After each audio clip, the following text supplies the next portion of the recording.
don't understand why we can't find a game with this team, but we find a game instantly with this team.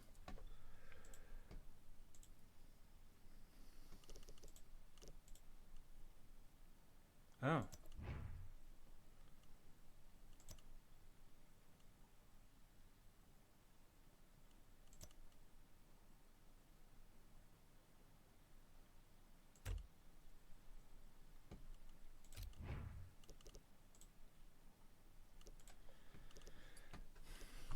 God, expensive mistakes. It's so weird.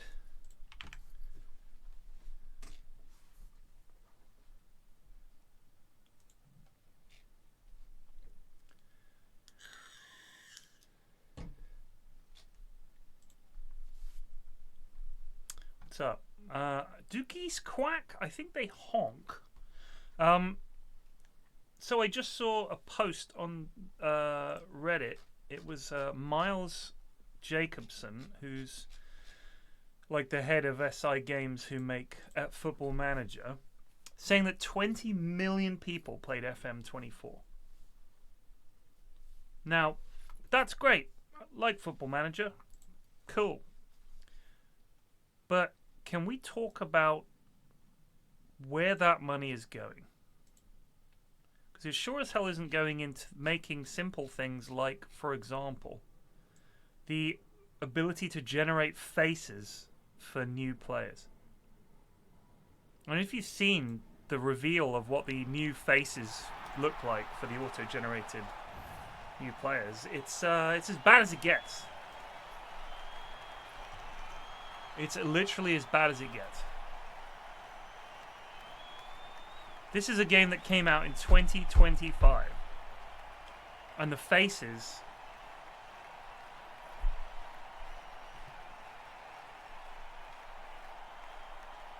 How is it that fan packs of new gen faces are better than what this major company can do? I don't care about international management. I really don't care. I think most players don't really care. Genuinely.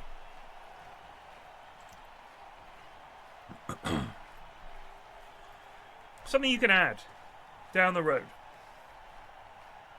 The idea that it's like a deal breaker, the deal breaker for me is it going to look like shit? Is it going to play like shit? Is there still the same dog shit player interactions and these moody players complaining when I shake their hand wrong? That's what matters, not can I manage Peru. That can wait. I don't think there's a single football fan alive, let alone a Football Manager player, who's like, you know what I enjoy most? I never manage clubs. I just manage international tournaments. What? No one does that, bro. I don't think there's one person that does that.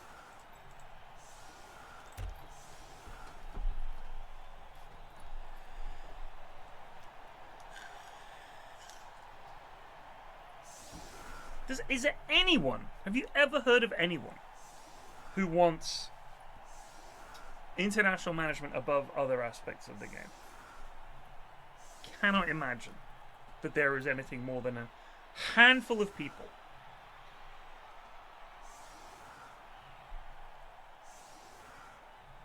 There were no one will make a Reddit thread about that opinion because it's correct. I'm sorry, but it is correct. It's not even up for debate. The number one thing that people want to do is buy and sell players, build a youth team, not manage a handful of games a year and then go into the tournaments. You can do all that and still manage a club. I don't know anyone, in fact, who manages international teams at the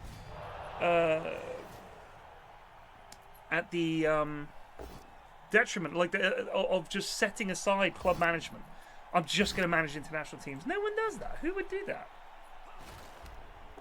Why? You're missing out on like 90% of the game. Don't get me wrong. The international management side of the game, it can be fun, and I do it, yes. If I get a nation I really like, or a really good one comes up. But the idea that it's like, can't believe there's no international management, who cares? I don't think most players care.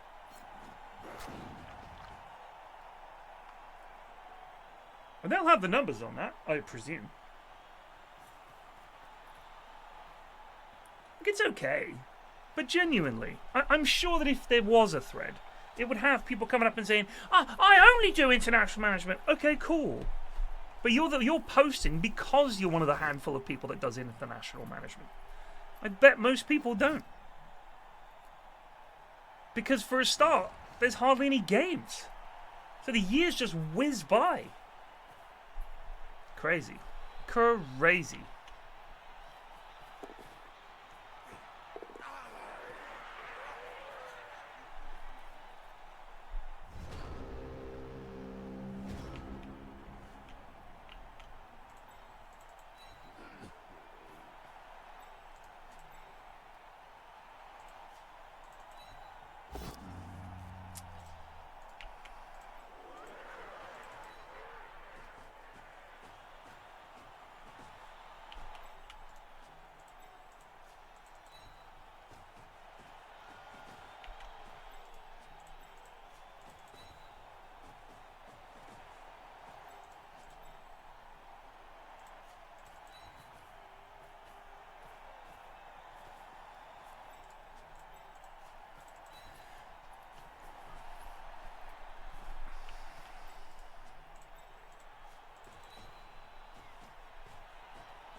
I would just like to see it, like if they like I saw that Miles basically said this is day one. Like we're rolling it back. This is a whole new beginning for us. We're gonna start and rebuild all this stuff from scratch. Cool. I don't believe it at all. I think this honestly is probably gonna be a complete shit show. The more people play it, the more they'll realize that it's kind of a shit show. And that's fine. I mean it was always gonna be a bit of a shit show. Wow, he's re-rolled that. Damn. But I just feel like it's never going to live up to what people's expectation for it's going to be. People seem to think it's going to have this, it's going to have that, and it's going to be all these things. It's like, look, they struggled to put this out. The previous bunch of FM games have struggled in a whole bunch of different ways with what should have been fairly straightforward aspects of the game. And I genuinely think player management is one of them. The AI cannot sign players. It can't do it. It cannot do it. The AI just doesn't know how to build a team. That's the kind of shit you need to address. How many times have we seen teams in FM drop 80, 90 million on a player and then just not even have them on the bench? They just sit in this limbo at the club for a whole season, and then they'll sell them at a knockdown price. And you know the AI's fucked because they continually have to nerf the players by making the AI do stupid sell for way under the odds to each other, but charge an arm and a leg to the players, like to the human player, which is a thing that it does. You will have an offer turned down for a player, but then when the AI comes along, suddenly it's like, oh yeah, we'll accept £3 for that star striker. The fuck? So dumb. That's the kind of shit they need to fix. For me, not international management. Who gives a shit, dude? Like, genuinely, who gives a shit?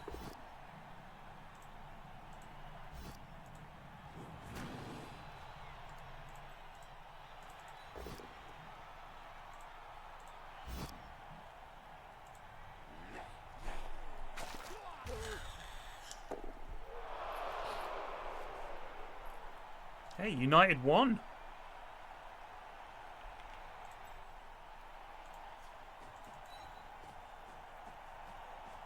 Today, incredibly.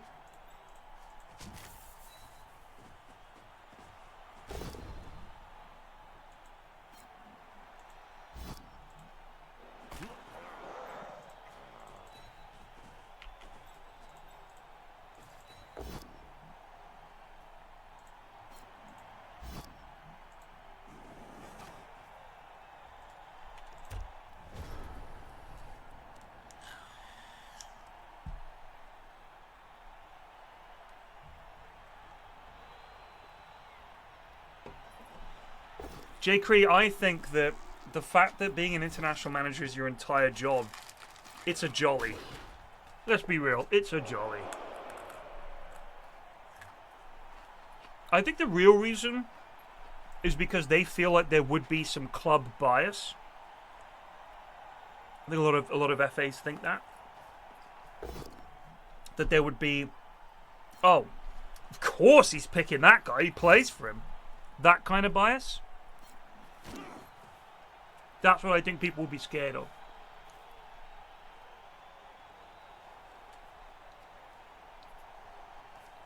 You're a Man U fan? Fucking hell. I wish you could add notes. Why can't I add notes? Note, is a Man U fan.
When I was a kid, I did a childish thing, so now I have to do it as an adult. Fuck off with your excuses. You can't allow what you were like as a child to dictate how you are as an adult. Be a Southend fan. You'd suffer with everyone else that was a lower league fan for fucking decades. Don't just be dodging it. I'm glad you get to suffer now as a Man U fan. With all the other fucking fair weather Man U fans, now they're like, oh, I went in too hard on this fair weather thing, and now that was shit, I have to pretend that I'm sad all the time, even though I'm top 8 every fucking season somehow.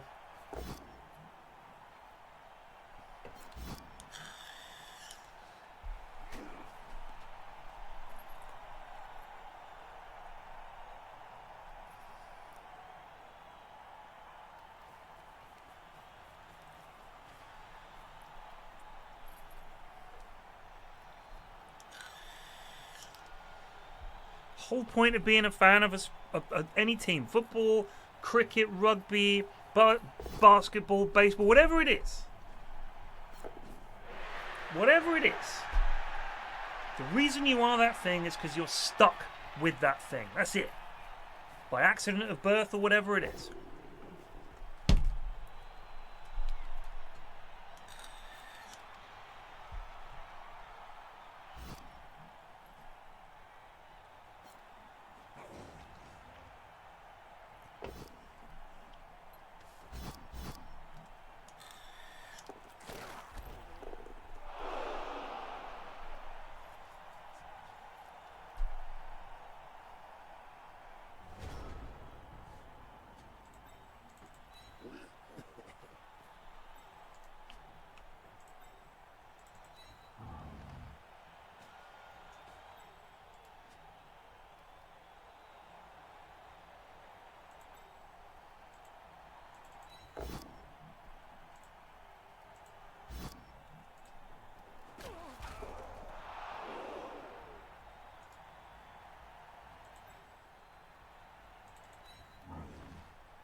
God, the Mariners are my team in this postseason.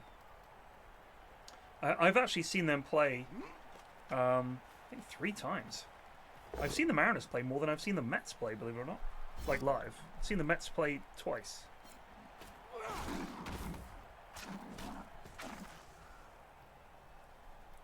I've seen the Mariners play 3 times.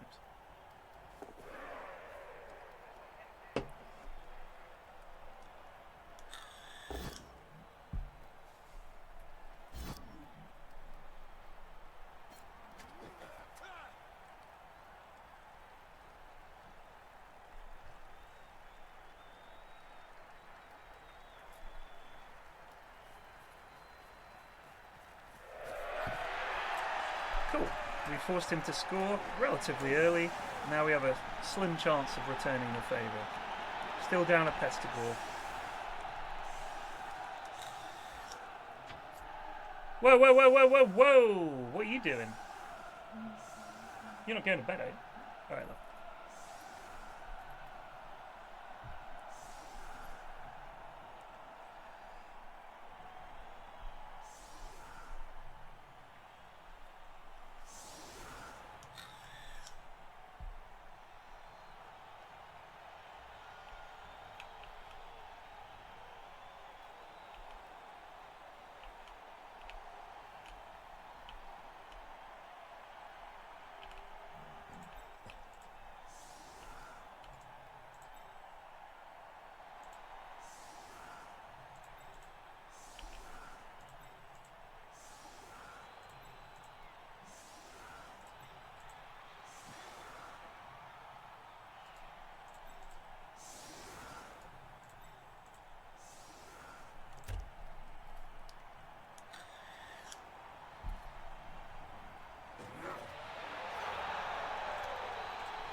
You guys heard of the dead internet theory?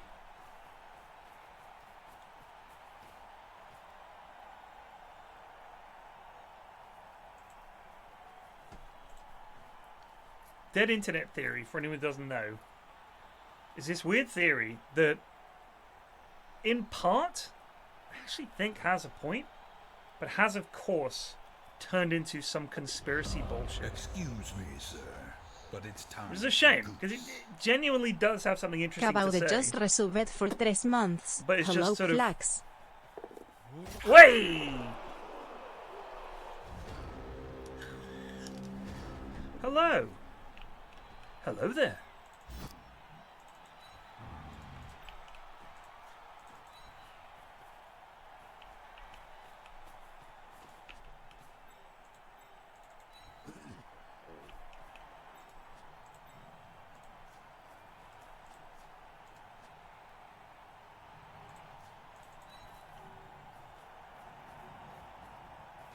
Oh, it's great, isn't it? Horse Renoir. I read it on holiday as well, and it really ruined my holiday. I was like, ah, shit.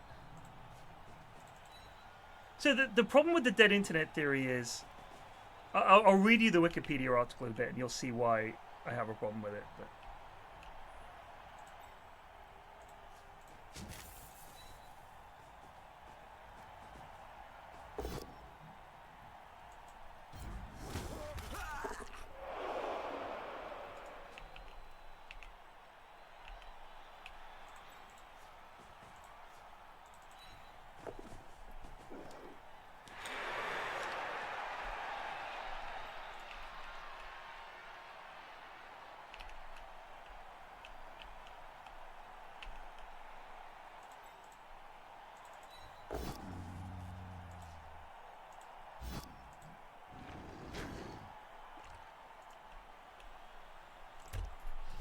so here's the opening, okay?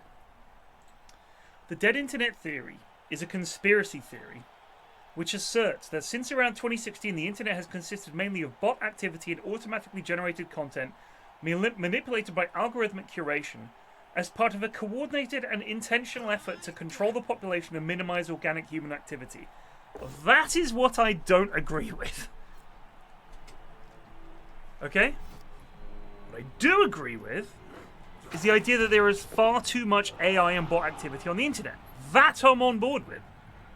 And the motivation is, it is cheaper to make that content than to have human beings do it. That's it. There's no conspiracy to control organic life. It's just, how can we make more moolah?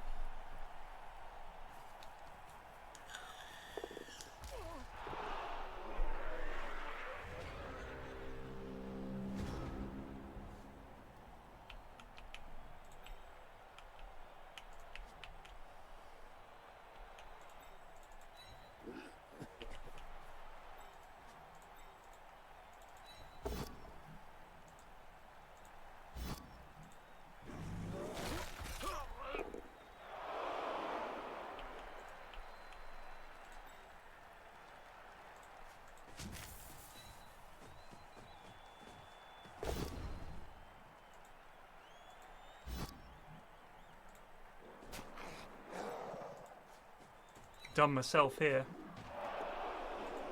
Classic.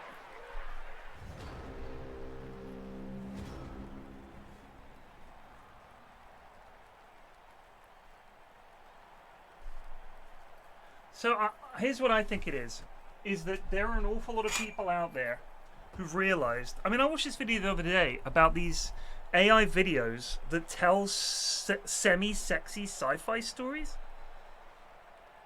That's just some lad who set up a program to generate this stuff and hope that some of it does well and hope that to make a bit of money, essentially with zero to minimal outlay. That's it. It's not some fucking conspiracy theory. There's not some government scheme. There's nothing to do with eliminating human creativity. This is a way to auto-generate a few bucks a month. That's it. I really believe that. Same as anything. Just almost certainly comes down to money.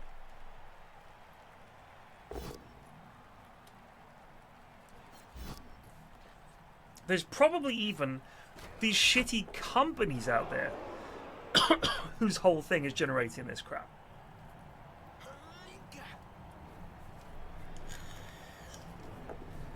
Oh, he's going for it. I admire this.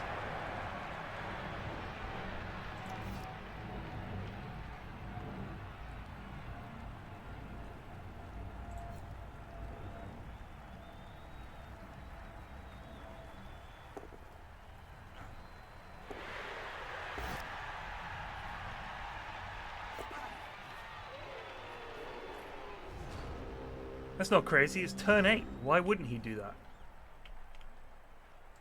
That's awesome, is what the word you're looking for there.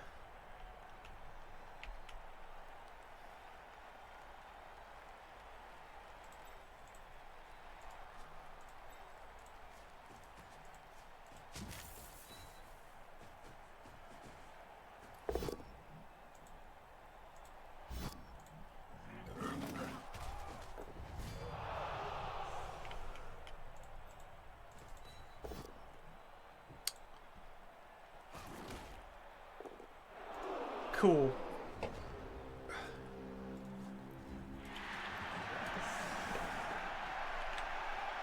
Oh, you fucking dick, Oz. At least he's down a lad as well.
It's not a crazy play. It is not a crazy play at all.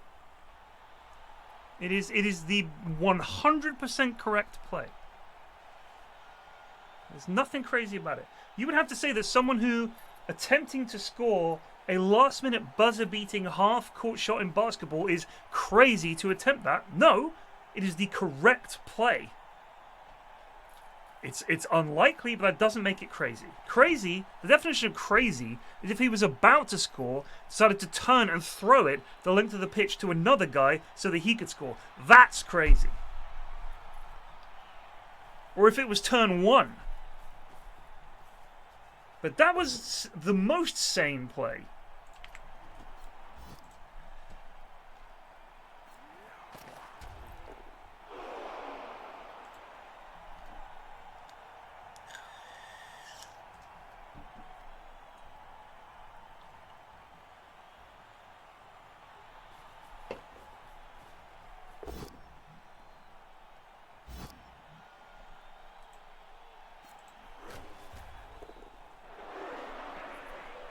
I'm just saying, imagine a future where the average person is completely unable to discern truth from reality when it comes to videos, when it comes to audio, songs, full movies, news articles, all of it. Like, we thought deepfakes were bad. Forget about deepfakes. This is nothing to do with deepfakes. This is like the end of days. Do I just have no players?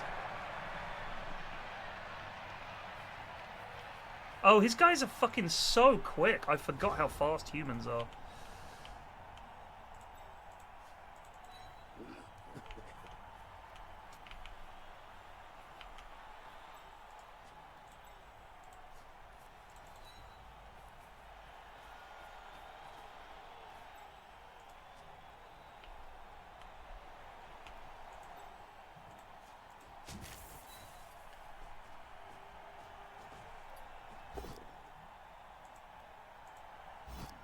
Kill him.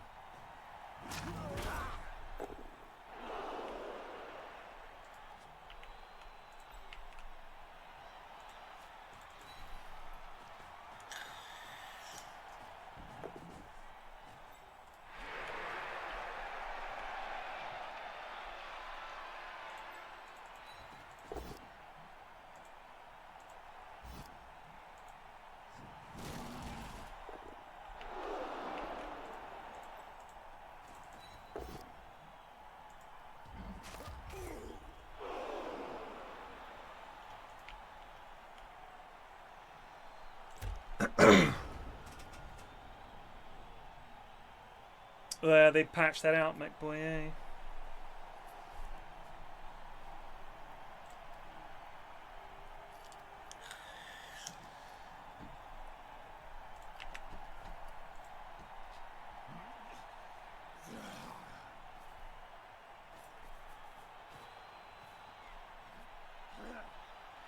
I'm intrigued by how many Reddit posts are AI. It's a lot.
Kill him!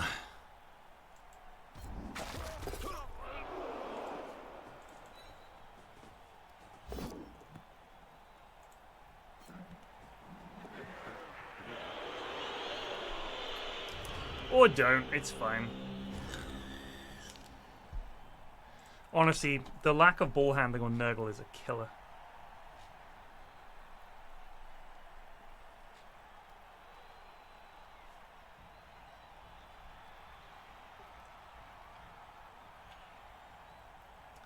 Interesting. Someone's come up with an idea for a wristband. If you go swimming and you get in trouble, it's just a wristband and you pull a tag on it and a bag pops out and inflates and lifts you to the surface. Could be handy for kids. And it acts as like a flotation device on the surface. That's pretty cool.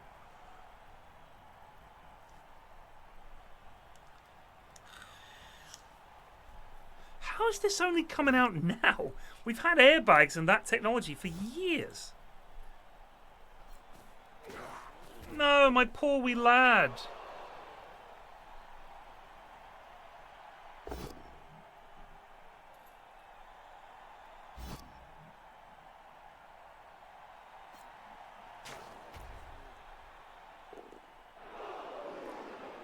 Chat guppity. Is that what Boris Johnson says? Chat guppity.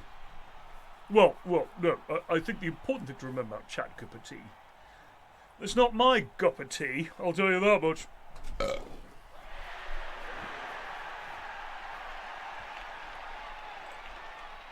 I hate the mobility of humans.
Do I watch NFL? I watch the highlights. Like all American sport, it's goes on too long and it's on too late at night, so I only watch highlights. But yeah, I do watch the NFL. The thing is, because I don't like when I read the paper I read is the Guardian, right? You can call me middle class liberal all you like. I am. I read the Guardian. There's very little in there about the NFL other than the Super Bowl. In much the same way that I'm sure American papers talk about the World Cup, but they don't talk about, like, you know, much other than that. Maybe they talk about the Premier League a bit. But essentially, it's just, it's hard for the news to be around it as much as I like. I don't read the news every day. It's like some new NFL story. And another problem I have is, I'll be honest with you, I also read the New York Times. Those are my two newspapers, the New York Times and the Guardian. So like the ultimate fucking wishy-washy cuck liberal, whatever you fucking internet idiots want to say. I don't give a fuck. The problem is that the New York Times has hived off its sports coverage to The Athletic. The Athletic is not a newspaper. They don't write news. It's all very fiddly, artisty, or oh so clever articles about sport. But I just want to know who fucking won. Sometimes I just want a nice, straightforward précis of the game. What happened? Who won? What's a cool thing that happened this weekend?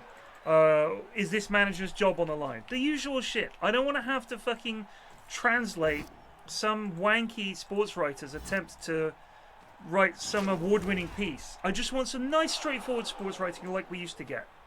Bitter night tonight for the New York Mets as they yet again faced a defeat in the ninth inning. Like that. Not just like, what's happening in Minnesota and why it matters. Like, please just give me it. Just tell me the news. Just give me the score. Tell me what happened. What happened of note. I don't need a fucking essay. So, American sport at the moment, from the sources that I have, doesn't offer that.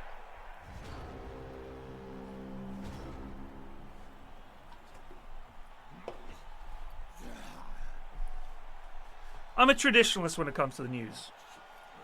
Give me the facts. Here's the thing that happened. Like, I'll read an article where it's like, here's what happened at the Louvre. Here's what we know about the break-in at the Louvre. Not an article that's like, what this means for investors in gold. Or why this is endemic of the problem of colonialism in the 14th century. Please, can we just talk about the fucking robbery? It's like films have gone the same way. You try to watch a lot of films these days, they're overlong by a lot. Like, Mrs. F and I watched the movie the other night. She was like, can we just watch a film that isn't 2.5 fucking hours long? They're all so long. And they're always like, oh, I don't want to just tell a story. I want to see it from 8 different people's perspectives, and I want it to do this, I want it to do that. It's really tedious. Everyone's so far up their own arse. It's a shame. Having said that, Weapons was great. I really enjoyed Weapons. And I really enjoyed One Battle After Another, and I really enjoyed House of Dynamite, right? Enjoyed all of those movies. 2 of those films are literally, let's tell this from multiple perspectives of the same event.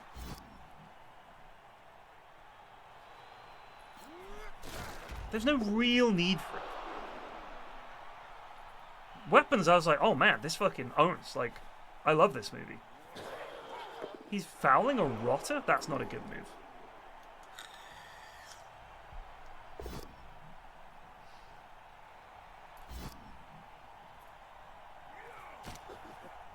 But I mean, I feel like there is definitely room in movies for a good, solid story told well. And I do feel like a decent chunk of movies these days don't feel like doing that. For some reason, they want to do something else. I'm not sure what it is.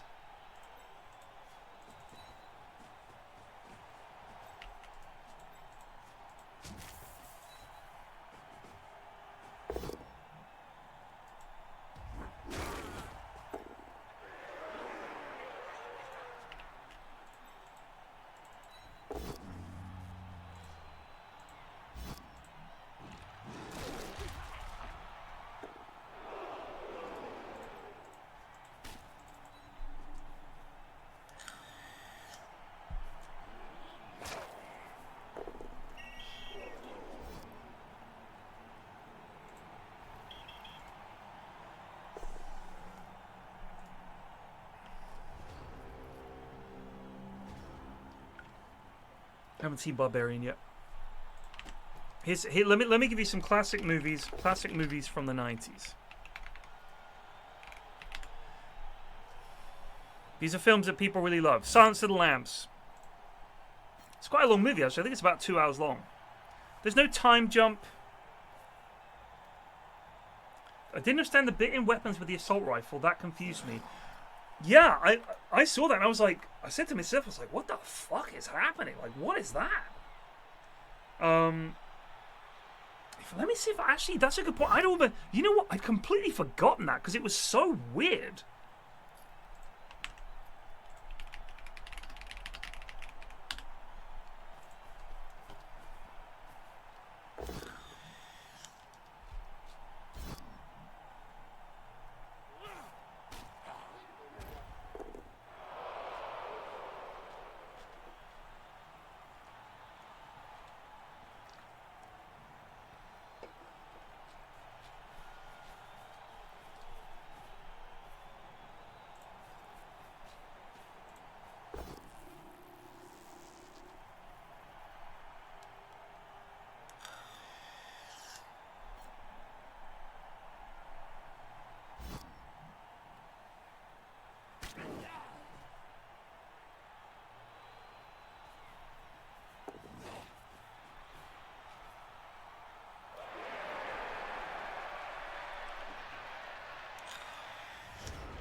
Okay, interesting. So, Zach Cregger, the director, said a classic thing that I'm not a big fan of, but fair enough. He said it's for everyone to interpret themselves. Which I don't like. I hate that, in fact. But whatever. It's his movie. But some people have pointed out that it does talk about essentially school shootings.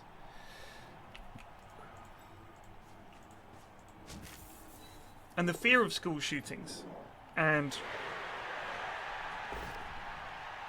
the horror of weaponizing children, which is essentially what's happening in a school shooting, as a child is being weaponized, if you like. Which I think that's an interesting point. I think it's a valid and interesting point. So I think it's meant to represent. First of all, bear in mind it's a nightmare that he's having. So it's like a weird dream where in his mind he's thinking about assault rifles and stuff like that. Another thing could be, of course, she has, like, the reason it's called Weapons is because she turns people into weapons, right? The witch. These are spoilers. That's a big spoiler. Although, to be fair, if you can't discern that it's a witch when there is a literal shot of the main character crouching in front of a car with the word witch painted on the side and her saying, "What's happening?" I mean, come on. So, yeah. Silence of the Lambs, anyway. Great fucking movie. Doesn't jump around. Fargo. Classic movie. Fucking great movie. Just tells a story. Heat. Fantastic movie. Tells a story. Brilliant. One of my all-time favourite movies. What else have we got? I'm just looking. Rushmore is a great movie. Fucking love that film. Love that film. Casino. Really good movie. Tells a long story. It's also a long movie, but it feels like an epic. Apollo 13. Right? Decent action-ish, thriller-y kind of movie. I like it. I like Apollo 13. Houston, we have a problem. It's all space shit. It doesn't jump around. We don't have it told constantly from the perspective of a guy who's dead. You know what I mean? It's just, here's what happened. Job done. Ah! Another movie I like. If you've seen The Right Stuff, that is a fucking great movie. That is a fucking great movie.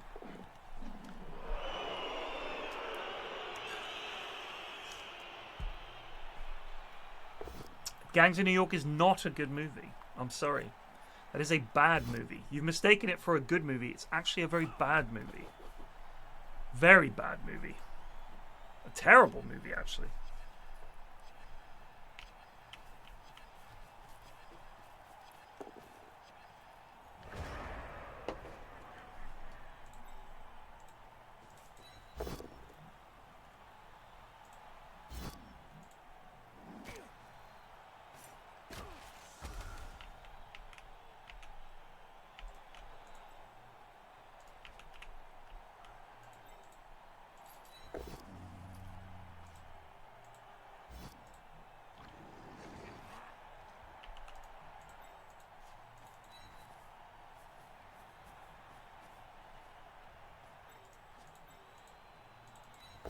I understand why you'd mistake it for a good movie.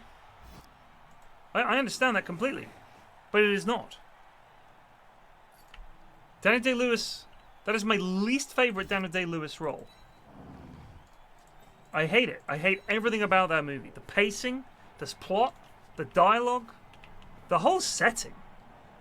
I hate it. I hate it so much.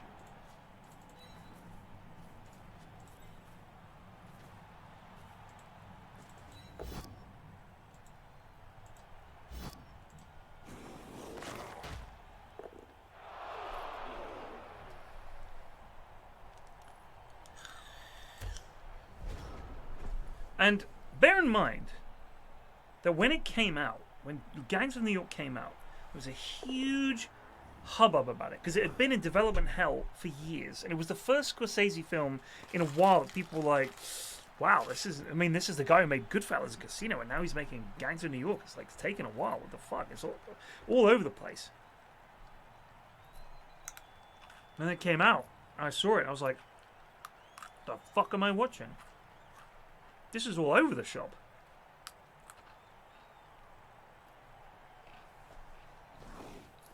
That was dreadful. Dreadful. Do you know what I did enjoy? I haven't really enjoyed much Scorsese in recent years. Killers of the Flower Moon was actually a fucking good movie. My expectations were zero.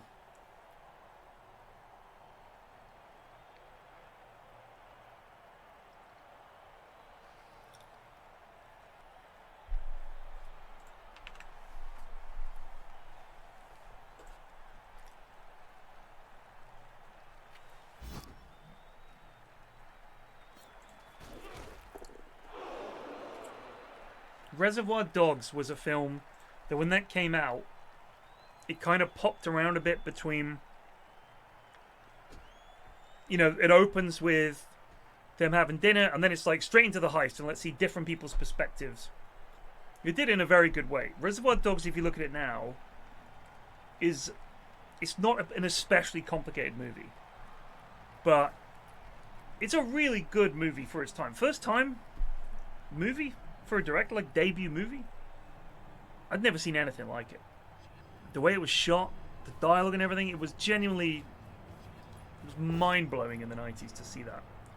I know it's become kind of a trope and everybody's copied Quentin Tarantino a lot and everything, but holy shit, when that came out, it was like, I've never seen anything like this.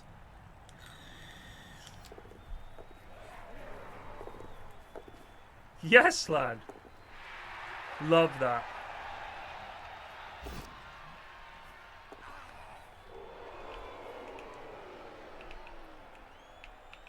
That's quite the pass.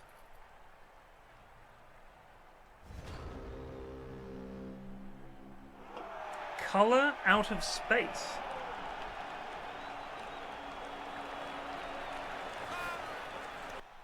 Color Out of Space.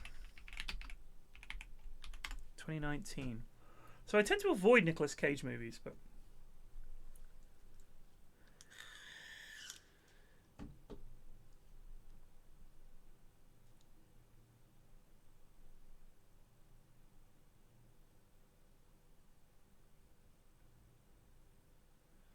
so, sorry, this was directed by Richard Stanley in 2019, and it was his first film since he was fired from the island of Dr. Moreau.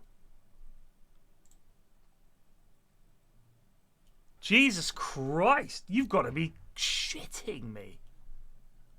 There's no way this is good. I'm going to the loo.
door, do I leave mine open? Because I'm boiling here.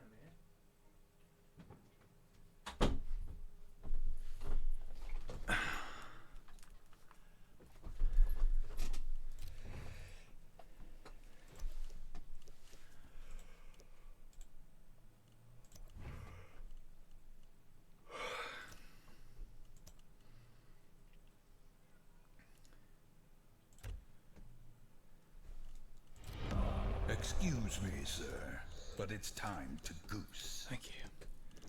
CR4CKSH07 just resubbed for 52 months. Is this game still tilting? Yes. Yes, it is.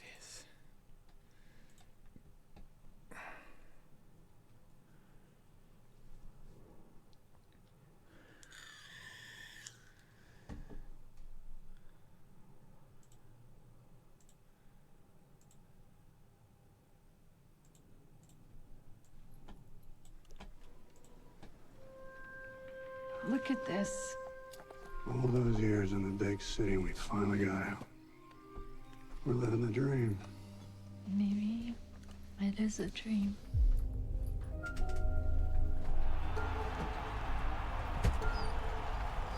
Oh, it's like a horror?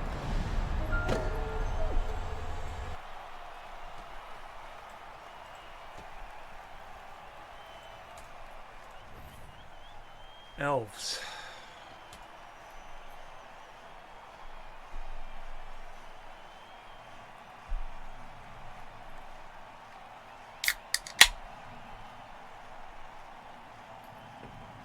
Con Air is peak cinema. It's fun. I don't mind movies that are fun. I love AI.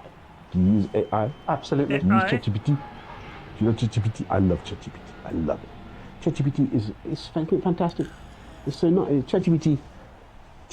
Fuck you. Fuck you. I love AI. Fuck you.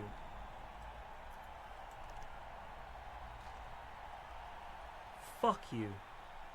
Of course you love AI. Been paid to by all your fucking mates.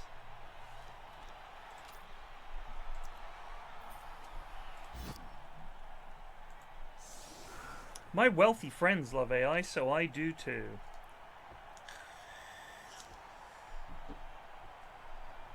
Do you know what? I hate body horror, but for some reason, I fucking love The Thing. Like, I'm not a big fan of body horror.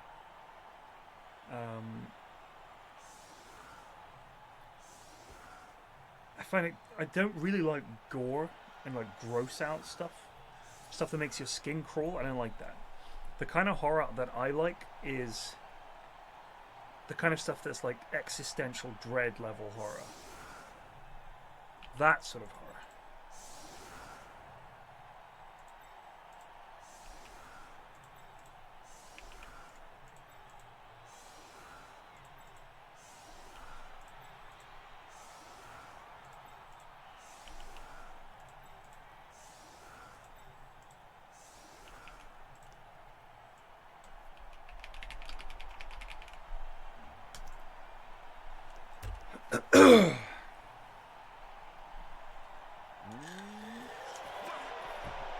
So you say that he's never been amazing.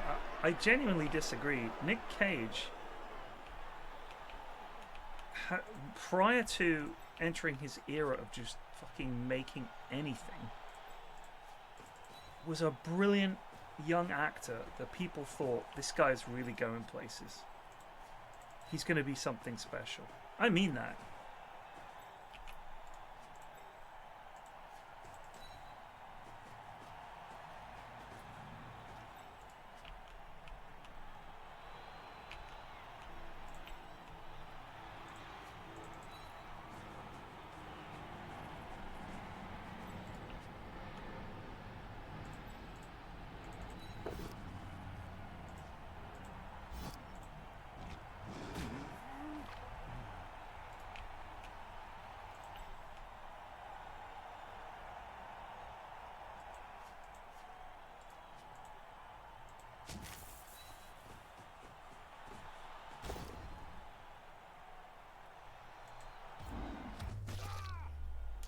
Head injury.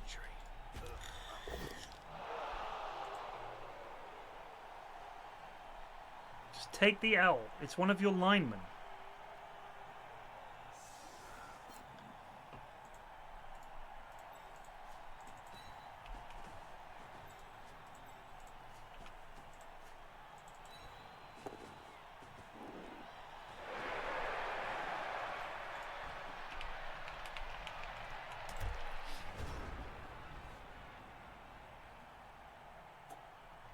Raising Arizona is great. Like, he made some movies back in the day. Here's Nick Cage. First of all, it's Nicholas Coppola. Alright, so don't let it fool you that he got here on fucking merit. The guy's related to fucking Coppola, alright? So, you know, we love Nick Cage. He's a fucking Nepo baby. People forget that, alright? Just calm down with that. Acting credits. Let's look at Nicolas Cage filmography. It is... I'm going to show you something.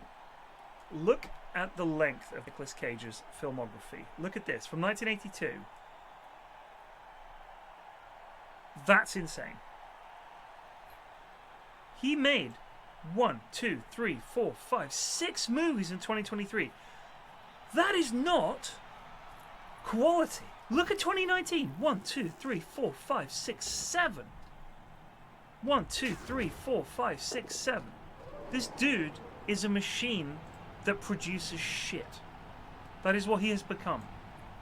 Prior to that, Fast Times at Ridgemount High, Rumblefish, Cotton Club, Peggy Sue Got Married, Raising Arizona, Moonstruck, Wild at Heart, Honeymoon in Vegas, Red Rock West, Leaving Las Vegas. And then he's like, fuck that, and makes The Rock, and it's downhill all the way. He's like, you know what, I'm just going to make shit.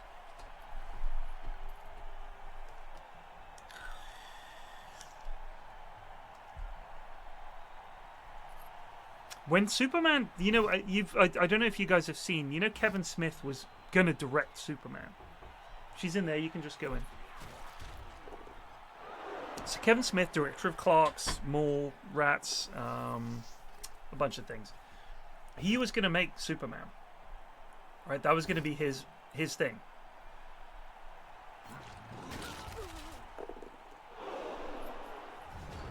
Have you seen the talk that he gives about the producer that he was going to be working with to make the Superman movies? If you haven't seen it, it's amazing. I recommend it. All right, when he talks about how the guy he goes to see, who's like basically a lunatic, is obsessed with giant spiders.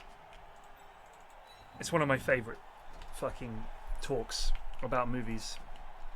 Because it turns out that producer was like, spiders, dude. Spiders. Like, that guy, the next movie that he made was Wild Wild West, which has a giant mechanical spider in it, because the dude's just obsessed with spiders.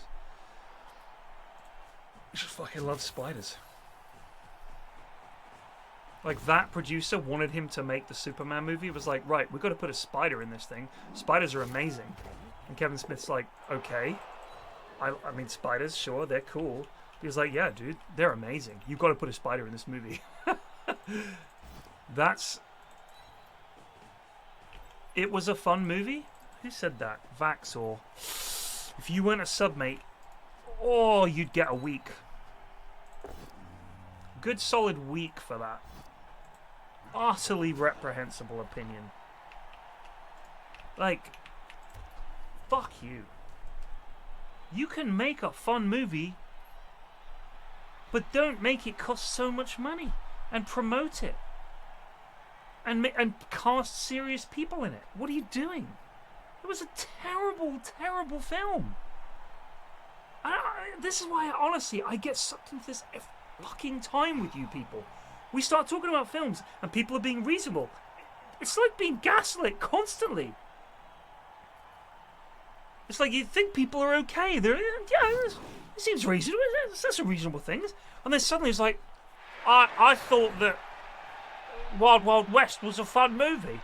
And I realised that,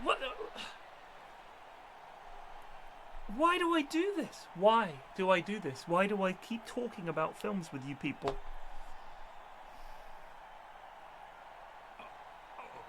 was just depressing all round.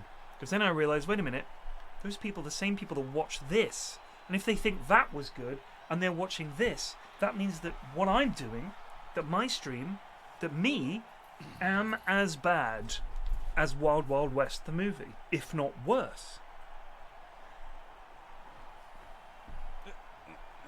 Very funny, Axel. Very funny.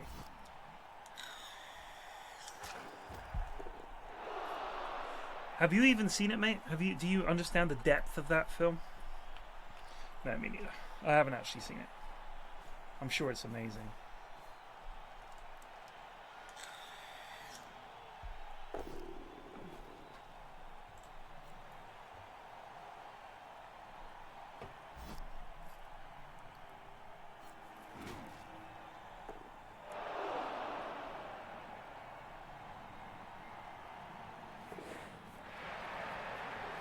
Fucking elves.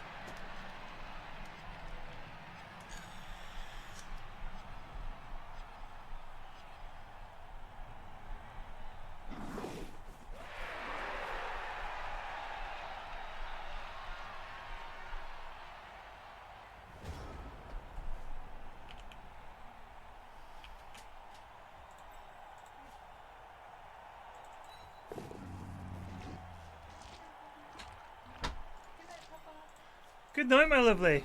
Give me a hug.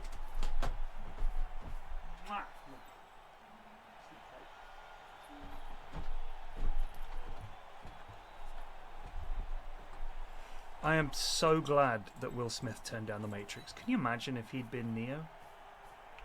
I'll make this look good. Hey, maybe we could work a rap in. Do The Matrix. Do like that. It would have been shit. I fucking hate Will Smith. I hate him. I actually hate him. I know it's not fair to hate people, but I really do hate Will Smith. I think he's a terrible human being, a dreadful actor, and a bad person.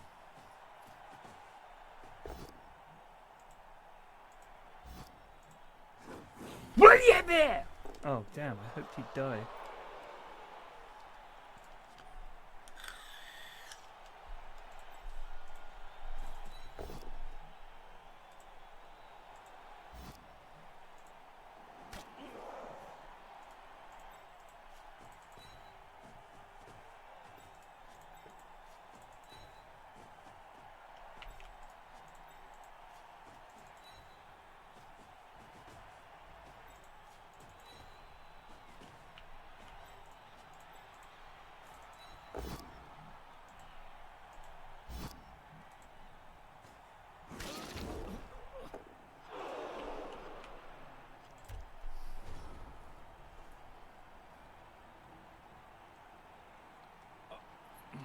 You're the one, Neo. Welcome to the world of the real. You must make a decision. Take the blue pill. You'll stay in Wonderland. Or take the red pill, and I'll show you how deep the rabbit hole goes, Neo. Man, I'm taking that red pill. Yeah. Oh, wicka wicka wah, wicka wah. Slap Sean Connery. He can't act. He can't act. People that think he can act are wrong. Will Smith is Will Smith in everything. He just has this one look that he does where he goes... Looks like he's about to sneeze. That's his acting. No, I've never seen him perform anything like on screen, TV, film, where I've thought, I actually believe this performance. Excuse me, At sir, any point. but it's time to goose. He's a dreadful actor. Superwoman And as it turns out, a terrible for person 66 who's months. produced The bowl terrible of love, children, also known who's as the married to South a Mines terrible itself. woman. Hope you are doing well, MR He's got it all. In a way, he's got it all.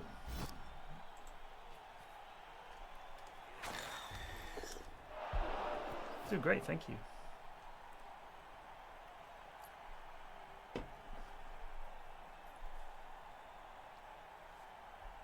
Alright, Mecha Master, I'll give you that. I'll give you that. That's actually a not bad performance from Will Smith. I'll give you that. I'll grant you that. That was actually pretty good. As a child of divorce myself, I'll be honest with you, that was actually quite a good, affecting performance. It actually felt like that was not bad. That was pretty good acting. I think Uncle Phil as well helped him out, helped carry the scene. You're right. I'll grant you that. I'll grant you that. He's right. He is right there.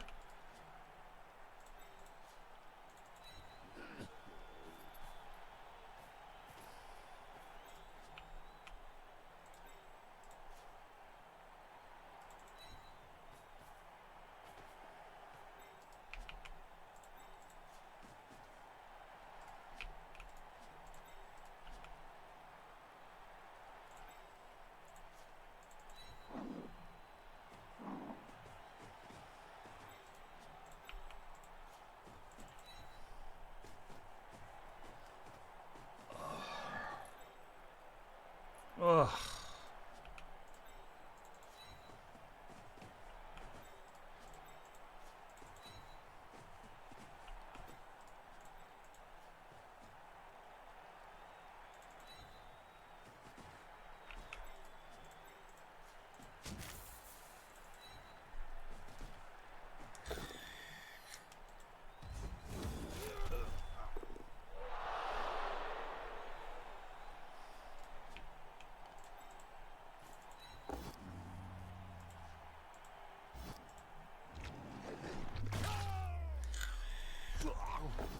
Take that, elf scum.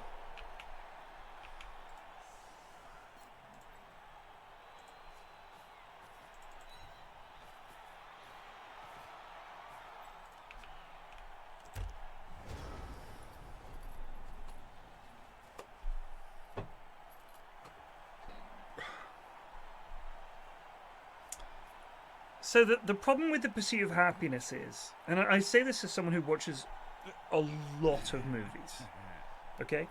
I love actors, good actors, I love it. The difference between a good actor and a mediocre actor is big. Because a good actor transports you to that character and you believe what they're saying. You don't think they're acting. You feel like they are that character saying those things. And at no point are you considering their performance. You are transported. Will Smith is not an actor who is capable of doing that. He's always Will Smith. The character that he plays in The Pursuit of Happiness is Will Smith if he was down on his luck. He's not a different character. He's not a different person. He is Will Smith. He's always that slightly cocky, slightly sort of cocksure, sort of kind of guy, because he's a deeply limited actor. And L3 conches resolvet for 44 months.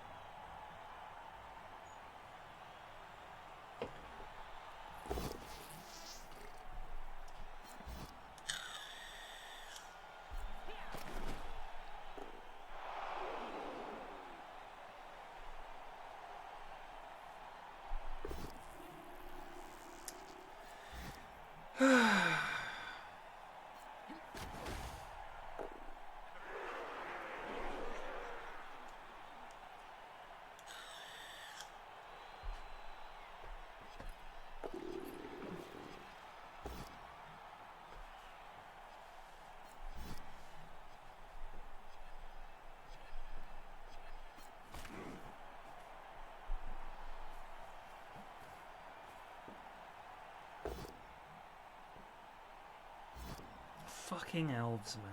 This dude threw like 3 1-dice blocks and landed all of them. What can you do?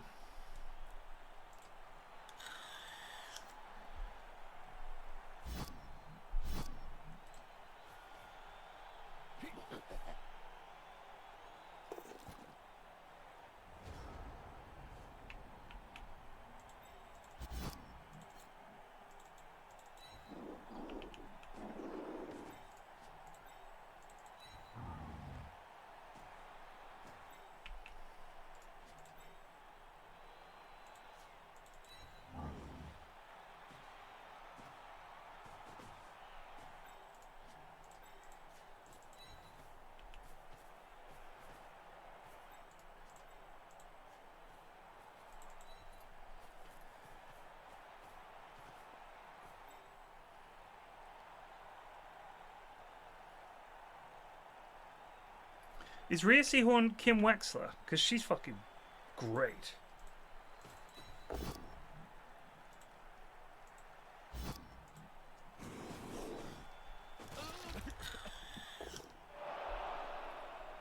She's fucking great.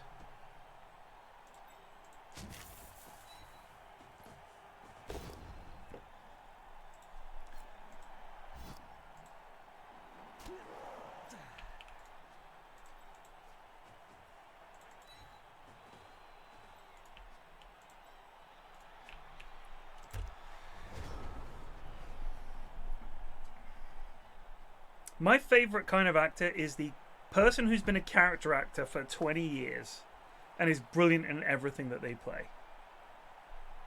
Proper actors. Because a lot of leading men and leading women are not good actors, they're just marketable. That's why I think, and I know that people may hate me for this, but there are a lot of good leading men actors these days who I think, you know what, that guy's actually an entertaining actor to watch in addition to being that classic leading man. Like, we're actually quite lucky. Like, they're not great actors the way like Philip Seymour Hoffman or Meryl Streep or people like that are like, or Daniel Day-Lewis. Like, he's like a 1 in 1,000 actor, right? Like, every generation you'll have great actors. There'll be a bunch of famous actors. There'll be one standout actor who's just like so good and so next level that it's almost unbelievable. And Philip Seymour Hoffman was like that.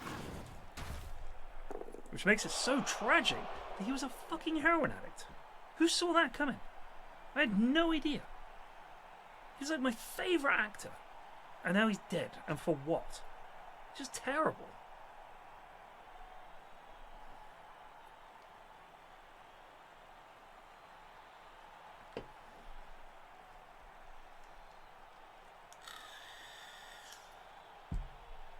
Willem Dafoe, brilliant actor. He's in anything and he's good.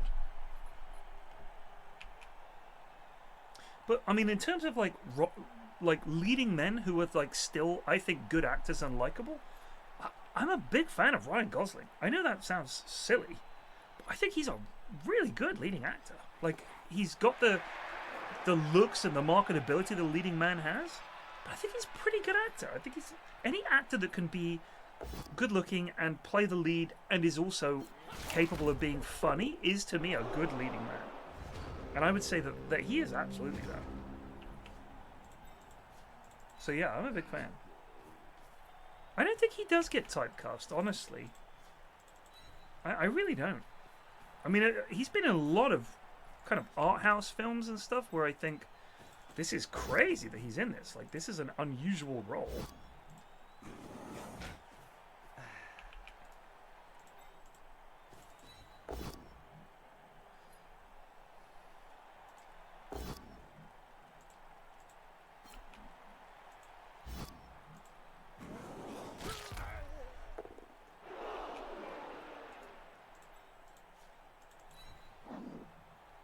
Dave Bautista, I think, is actually a surprisingly good actor, given that he's a wrestler.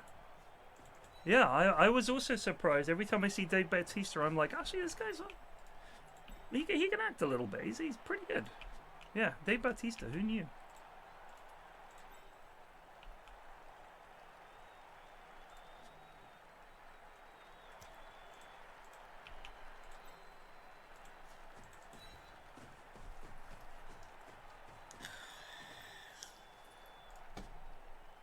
I thought he was fantastic in the Barbie movie, like really good. I liked him in Blade Runner. I thought it was excellent. I enjoyed Drive for what it was. This is a film by is it? God, what's his something Refn? I could never remember his name. It's about a guy who goes out to, I think it's Thailand. He gets his arms cut off at the end of the movie. Anyway, it's a crazy movie.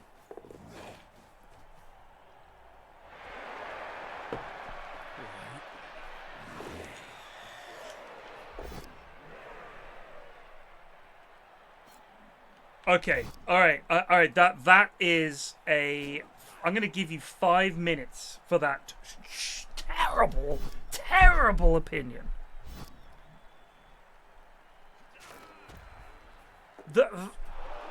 That might be the worst thing I've ever read. Jesus Christ. Look, we're changing the subject. That's it. Movies are banned. We're not talking about movies anymore. Maybe ever again. Maybe ever again on this channel. I don't. No. I don't want to hear. No, we're not talking movies. Next person to talk about movies is banned. I'm not even kidding.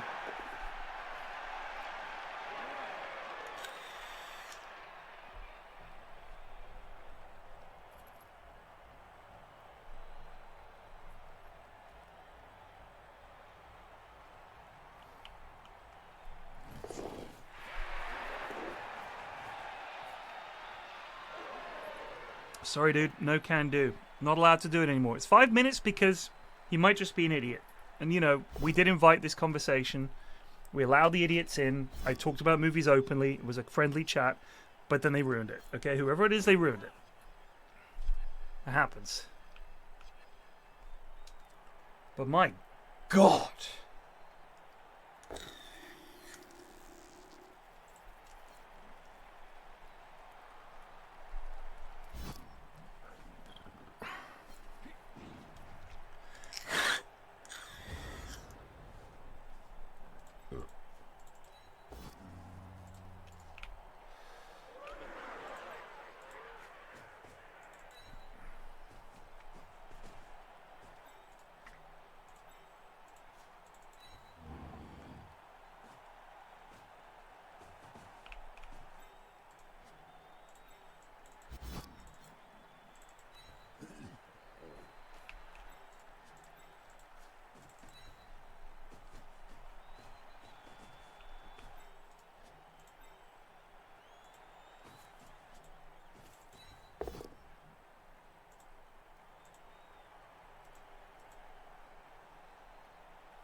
I keep thinking that's dodge.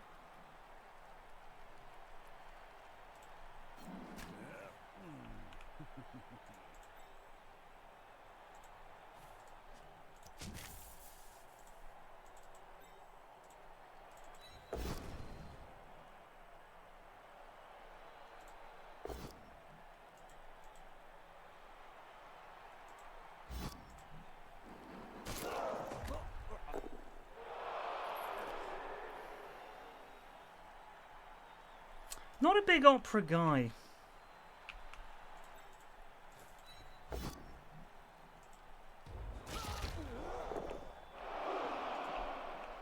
I'll be honest with you, just not a big opera guy.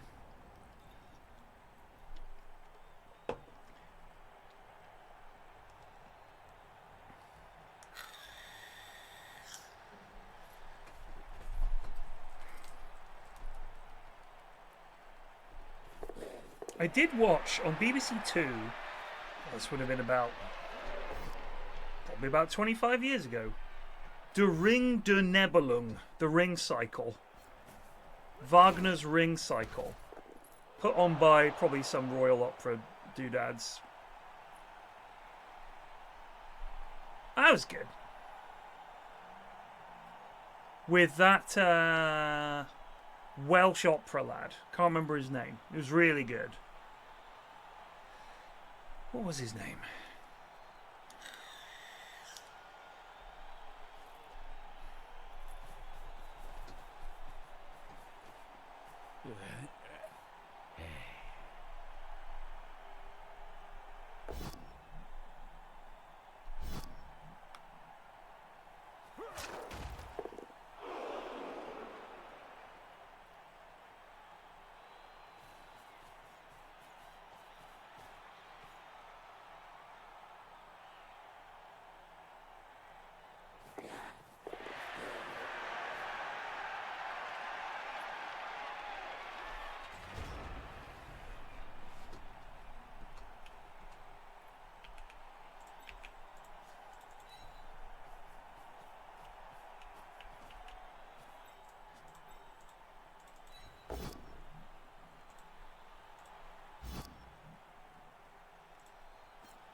Come on, big man. You've got this, Cinny. Oh, it's so close. Genuinely so close.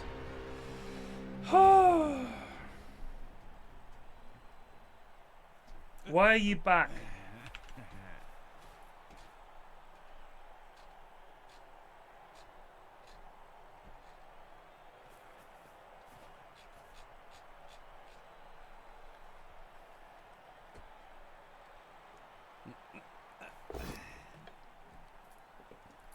I'm not going to talk movies after that Vin Diesel take. That's the end. That's the end of movie talk on this channel.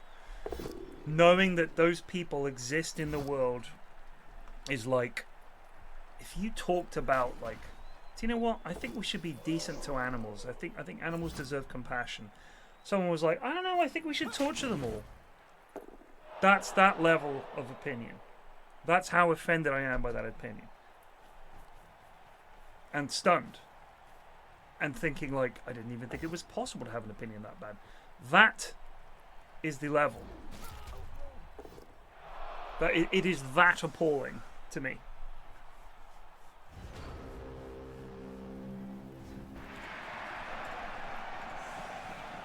He is one of the biggest cunts in the world.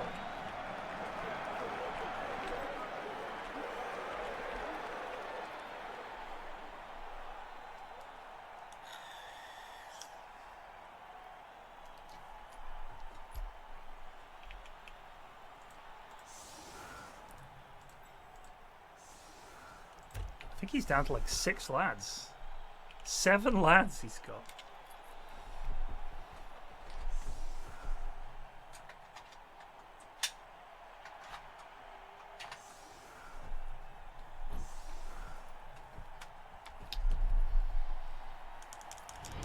Excuse me, sir, but it's time to goose. Why, if it isn't Stesical? Este si chorus de wise just resolved for 55 months. 55 months. Whoa, whoa, whoa, whoa, whoa.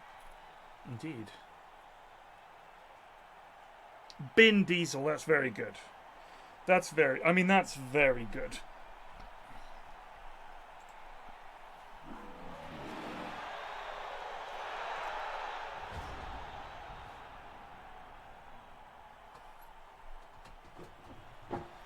That's excellent.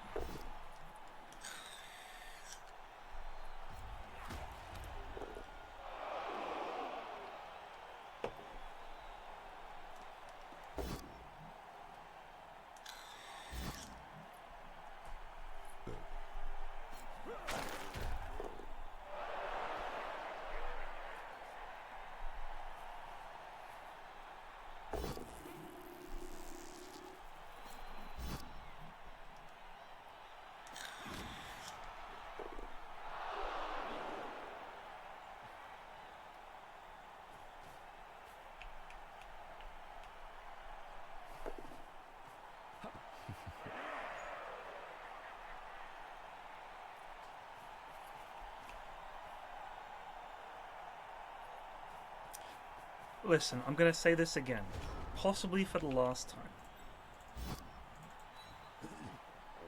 A good pun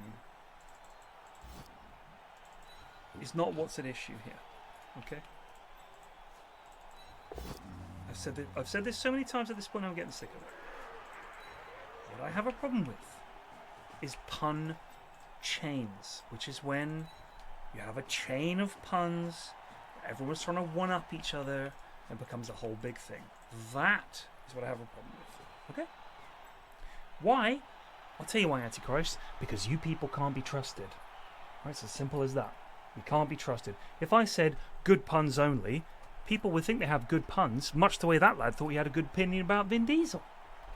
Do you see what I'm saying? If I make the rules any kind of nebulous, ooh, let's leave the people to decide shit, what we end up with is Vin Diesel takes. So I just ban them outright. Much the same way that in this country, I'm sure there are some people who, if you allow them to own an assault rifle, they would be very responsible with it. But we can't trust most people, can we? So we ban them. We say, you know what? We can't trust people because there are a lot of nutters out there. So what we'll do is we'll just ban them entirely, which I support.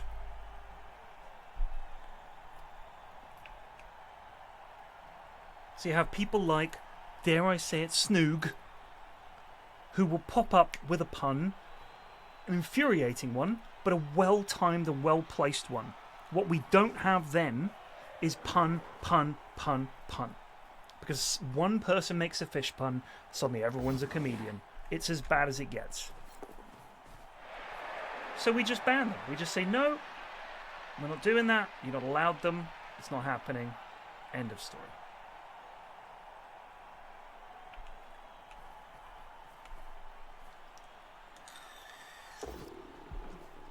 I hope that's clear.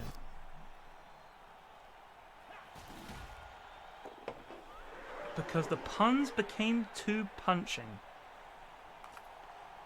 Alright. I wanted to explain something here. Was that meant to be a pun?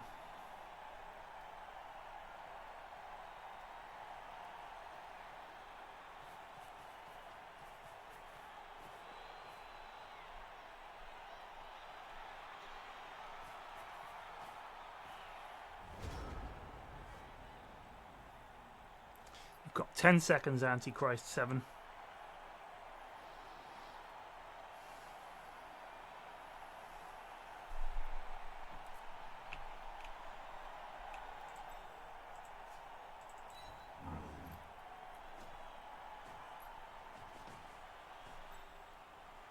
Did you mean punishing?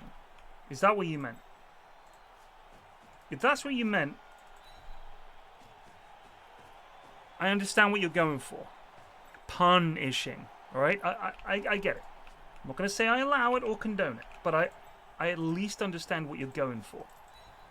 But you're not allowed to make puns, alright, dude? It's you literally just said it's not even your second language.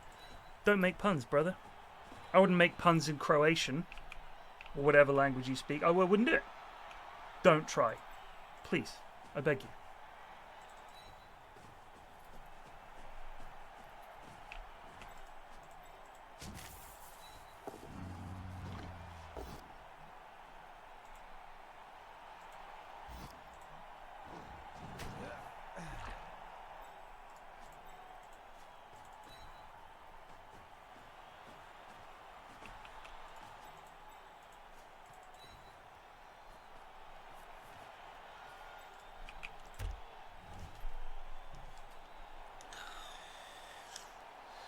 Very clever, Elliot. I like that. Stickler. I could say that. English isn't even my second language. People will be like, what? It's my first language. I like that. That's clever. And yeah, I saw the video of Donald Trump flying a jet dressed as a king, dropping shit on human beings that are apparently his subjects. Pretty remarkable. Pretty fucking remarkable, hey. But you know what? Hey, he drained the swamp, lads. Alright, let's just get that clear. He drained the swamp. He's a great, great man. I don't see how anyone could disagree with that statement.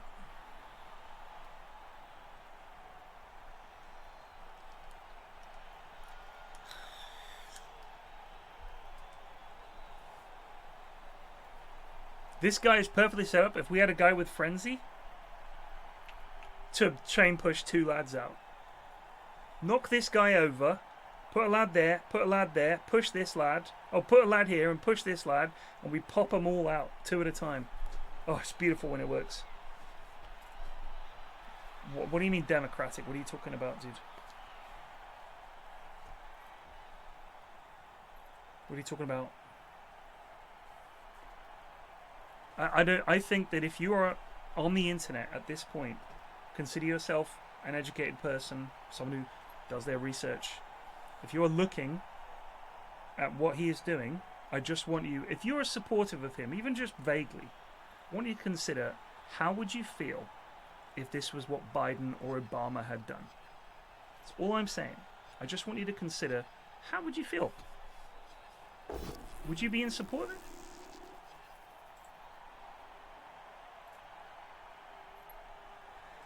Would you be saying, yeah, fair enough? Just ask yourself that.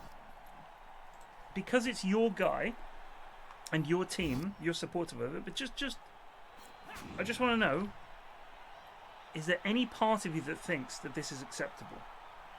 Regardless of who does it. You're like, yeah, this is absolutely fine. I'm genuinely curious. I would love to meet people who were like, yeah, if Joe Biden had done that, I would have been like, yeah. Because I don't think it's possible. Because they're like, oh, but the difference is he's our guy and he's with God. Like, that seems to be the whole thing. No, I think you missed my point. All I missed, what I'm saying is that his supporters would not admit that. His supporters are like, it doesn't matter, he's doing it and he's our guy, so this is fine. That's my point.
But it's too far gone. America's fucked.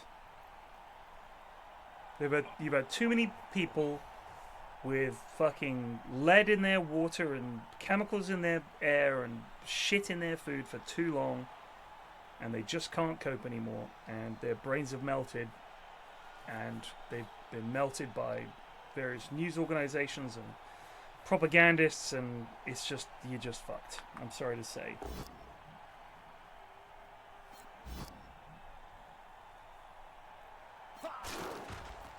I genuinely think that America's just fucked. I think it'll be at least a generation before it comes right. And maybe never.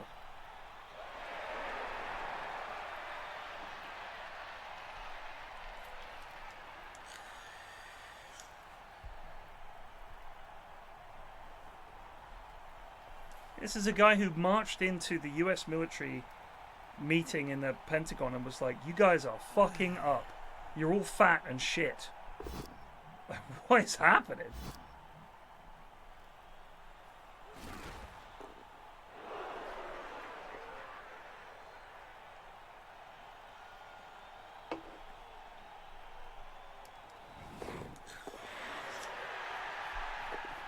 Fucking elves, man.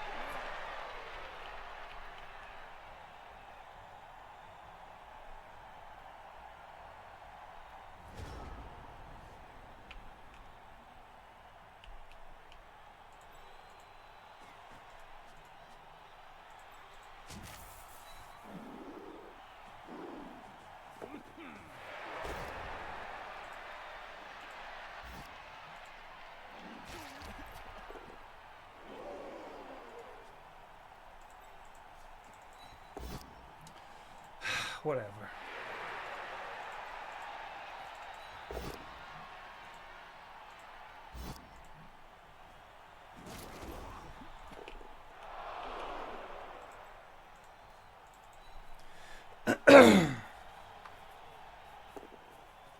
Arc Raiders, is it out yet? I didn't know it was out.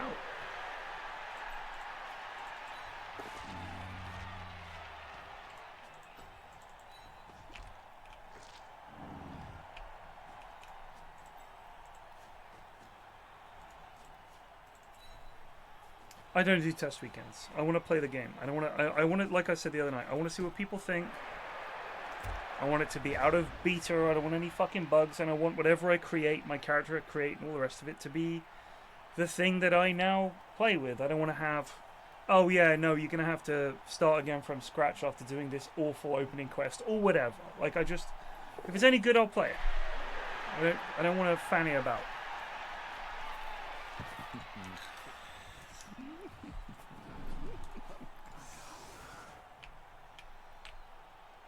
He's down 3 lads. We got a chance to score. 4 turns. All right, we can do that. He who must not be named. Satan? They've said, I don't care. They can say all they like. I don't care. I don't believe them. You believe them? You believe that they won't say, look, we know we said that, but it turns out we've had to change so much that now you're going to have to reset. We're really sorry. Like, why would you trust a games company, like, coming out of early access or whatever, to be not full of shit? Come on. Come on, bro.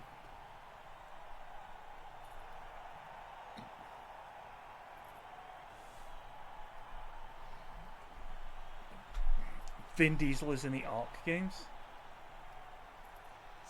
Vin Diesel is in Ark Raiders? Or is he in Ark, the one with all the dinosaurs?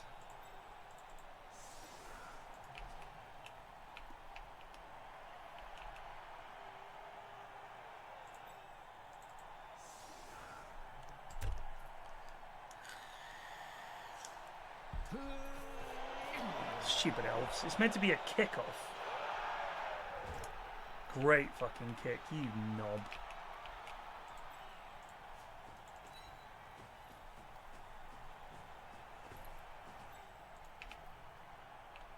Fucking elves, man.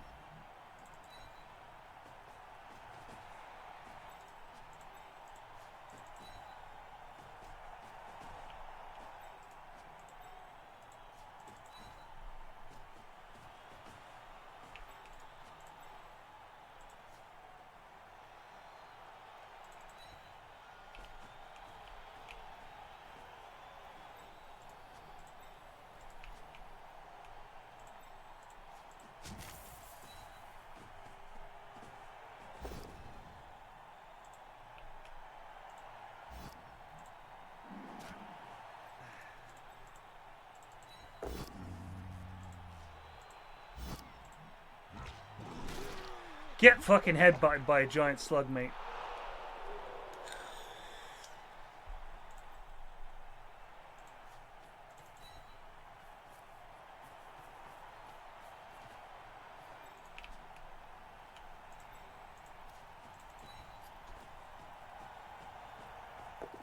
There is no favourites.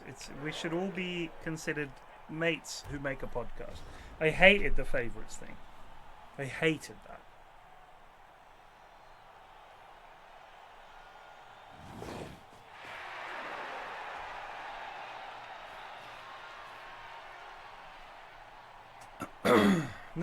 Nothing that, like, I think the balance between the three of us is so perfect. That's the whole reason that our podcast has been going this long. And I can't imagine having that longevity if you swapped any of us out for anyone else. Genuinely. I feel like it's just this weird sort of perfect storm thing where you have 3 people who are so very different but still have a very common sense of humor and friendship that honestly, it's like, it just works.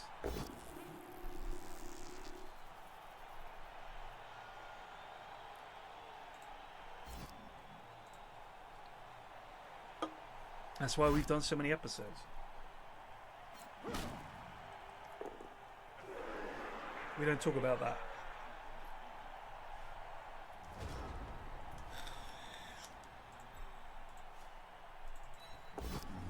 Wow, we've had some failures today.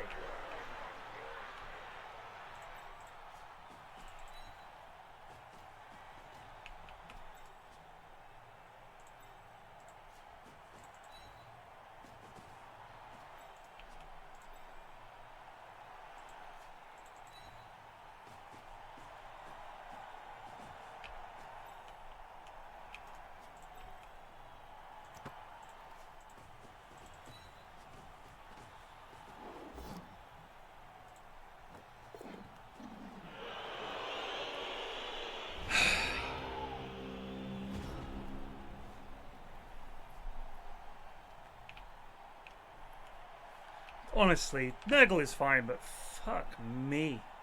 The ball handling is just so bad. I'm going to close this tab, and I'm not even going to say what it was that I was looking at, because I don't want to start the conversation up again. But I am going to finish this trailer.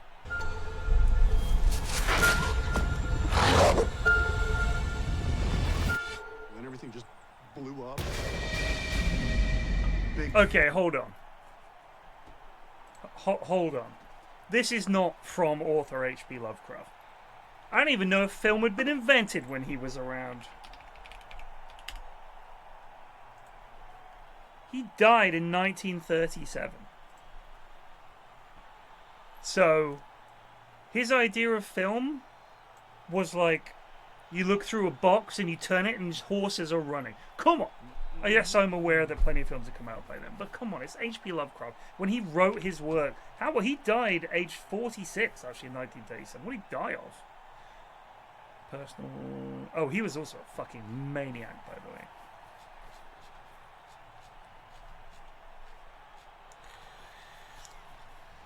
I don't know why he's so widely written about. Cancer of the small intestine. Fear of doctors. He was a terrible, terrible person. Flash, like a pink light, or actually, I don't even know what color it was. It wasn't like any color I'd ever seen before. Looks like a meteorite. And it's radioactive. I mean, it's from space, right? Meteorites are generally no more dangerous than ordinary rocks. Again, Richard Stanley, no one cares. No one's heard of him. People are Googling Richard Stanley. The return of filmmaker Richard Stanley. What did he do? Oh, God. What are you doing? Like, if you saw the return of filmmaker Richard Stanley, wouldn't you think, oh God, what did he do?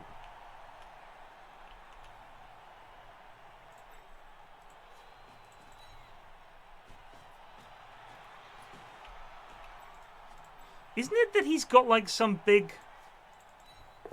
tax bill or some shit? Isn't that the whole thing with Nick Cage?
It's crazy. I assume he's going to inherit a ton of money from somewhere or something.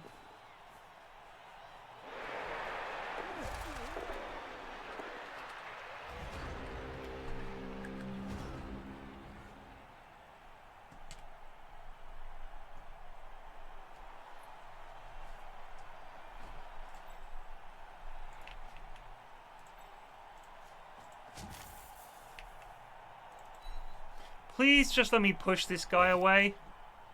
I would say that.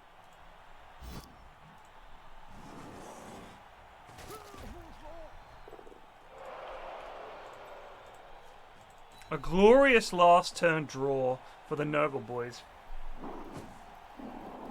Take that, you elf dogs.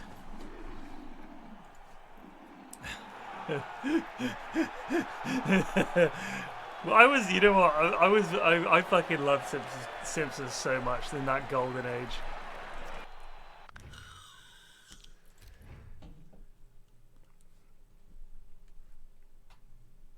All right, we got to level up.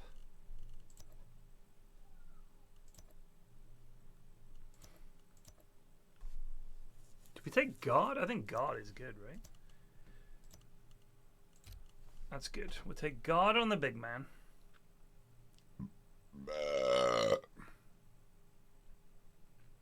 We may as well random. Tackle. Very pog.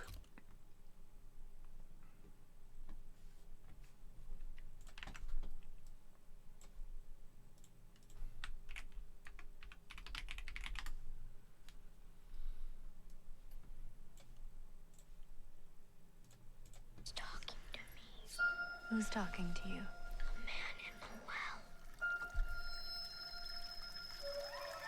She looks familiar. It's in the static, it's in the moisture. It's in here, is out there. And what's out there is in here now. Everything's under control. Why are you so in denial? That thing from the meteorite changes everything around it. It's just the color. But it burns. Do you believe me now? I don't know what I believe anymore.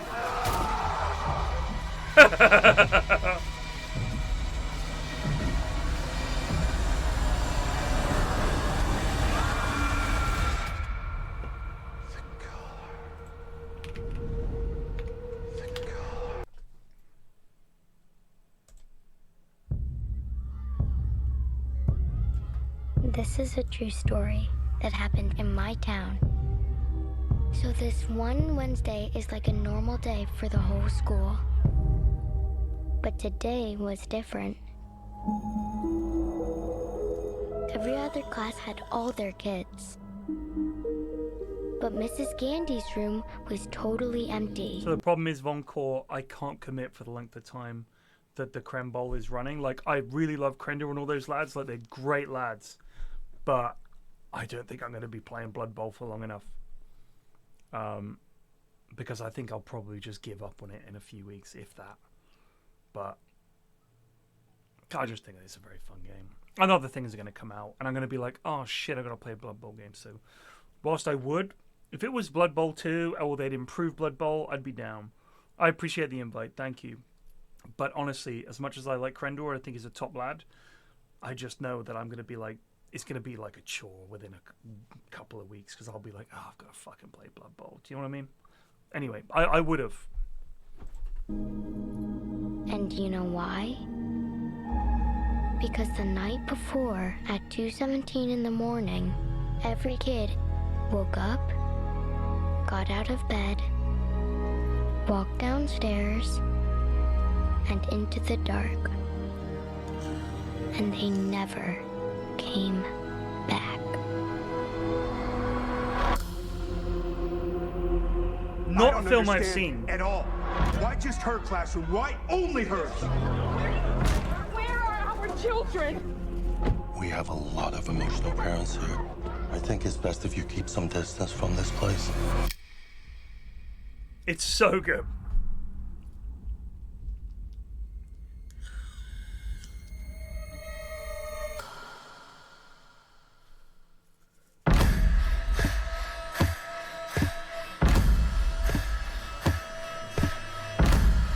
Matthew, where are you?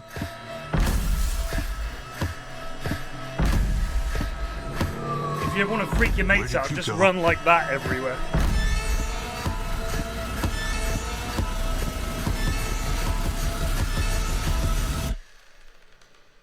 This is where the story really starts. Guy was so scared. I was just yelling. Oh my god, I was yelling. Barbarian. I've never seen this. Wait, Barbarian's official trailer. I've not seen this. Oh, you've got to be kidding me. Yeah. This is 476 Barbary, right? Yeah, I'm renting this place. No, I booked it a month ago. Are you sure you have the right place? Yeah. What am I supposed to do? Why don't you come inside, and we'll call these idiots.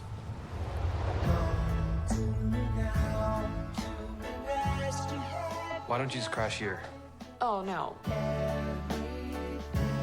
I don't know if you got a great look at this neighborhood, but I don't think you should be out there by yourself. It's dry and there's a lock on the door. By the way, I'm Keith. Tess. You take the bedroom, and I'll sleep out here on the couch.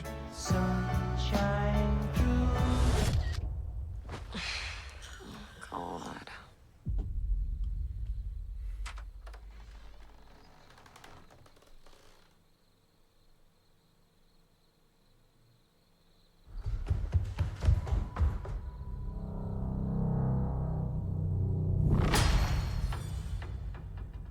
Keith?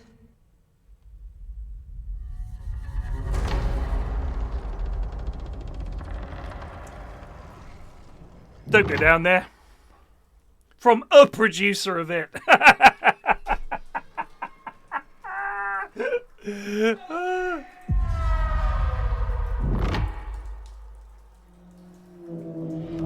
Excuse me, sir, but it's time to Fletch just resubbed for 38 months. Hello. Have you seen the group chat? They're doing it again tonight.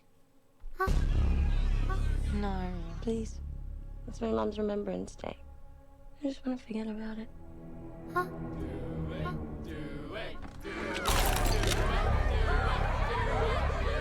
Who's up?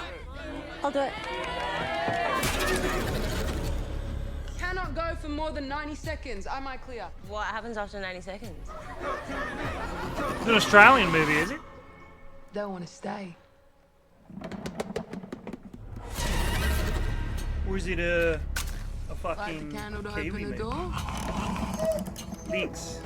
Blow it out to close it.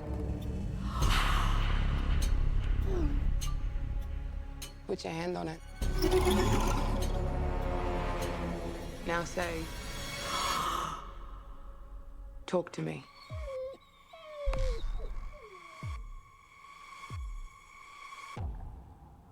Talk to me.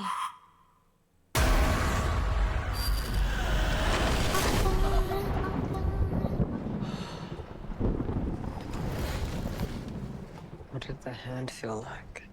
It felt amazing. I could see and feel everything on the other side. So my mom, she was trying to reach out. I'm here. Still been saying stuff. You mean saying stuff? What if we opened the door but we didn't shut it? Oh my god, they followed us! I like it. They're not gonna stop. They're never gonna stop!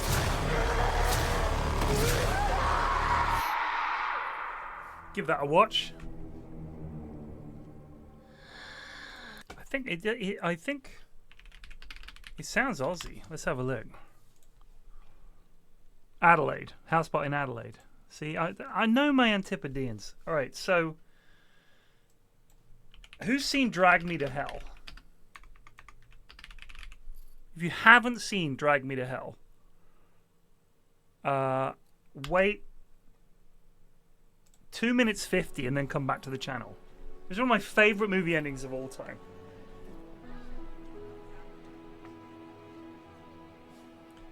So for anyone that hasn't seen it and doesn't care and is like, I'm happy for it to be spoiled, she's just literally escaped a gypsy curse. And the key to escaping the curse was taking a coin and returning it to the corpse of the gypsy.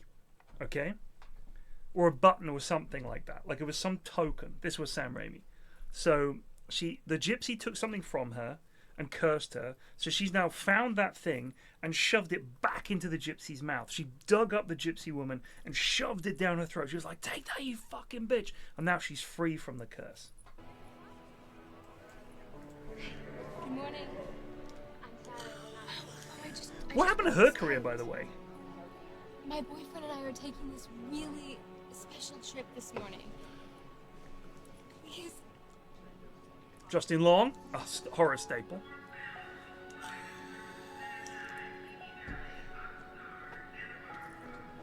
Clay.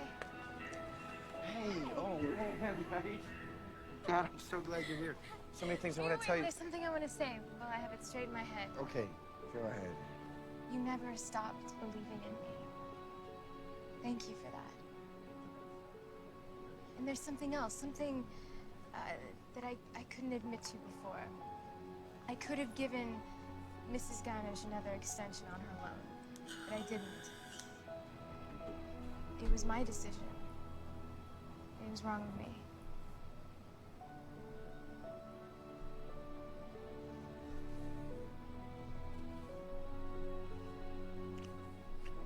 You have such a good heart. You're so beautiful right now. Do you like my new coat? I do, I really do. What happened to the old one, though? I threw it out. I never want to see it again. Oh, no. Oh, that's too bad, because look what I found. I found this in the car. I thought maybe you could, sew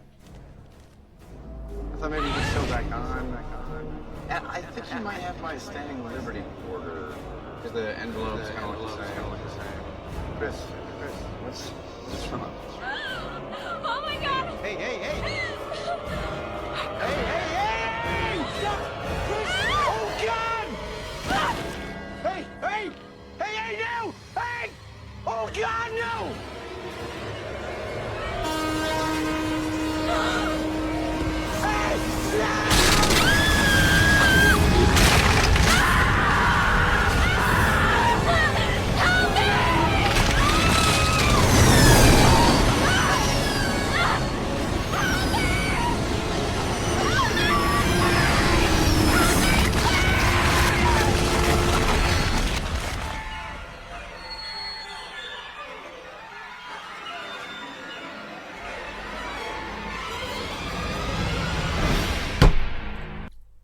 That is how the film ends.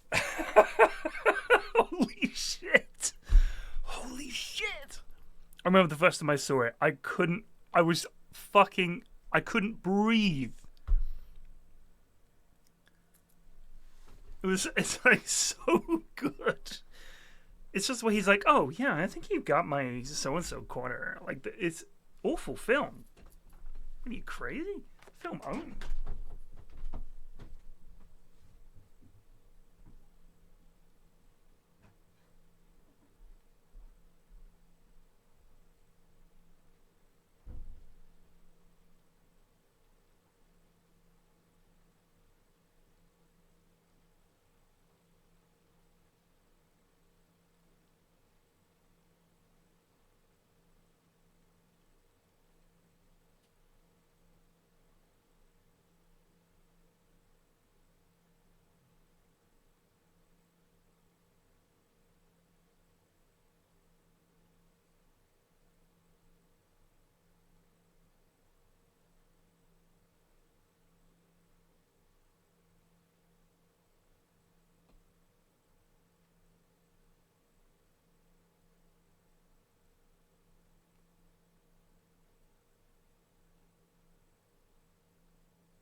I'm going to show you guys some scenes I like in horror movies.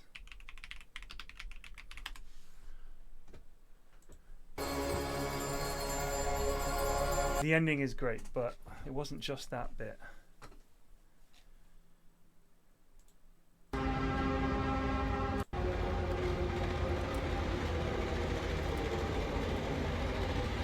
The bit that got me most in Hereditary was this bit. sees his dad burnt in the fireplace.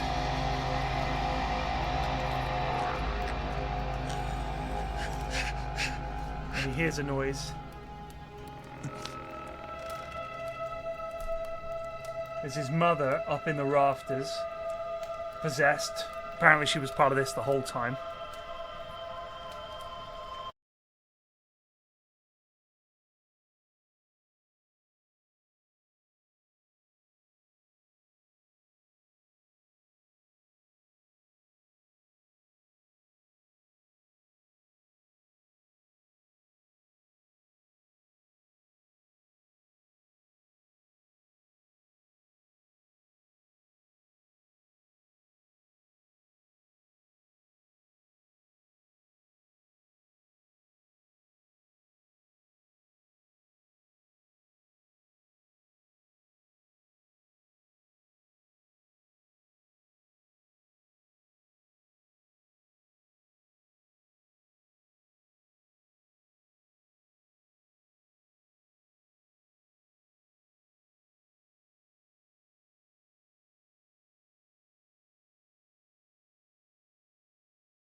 Now this healthy male host.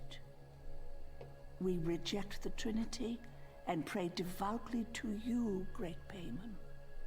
Give us your knowledge of all secret things. Bring us honor, wealth, and good familiars. Bind all men to our will, as we have bound ourselves for now and ever to yours.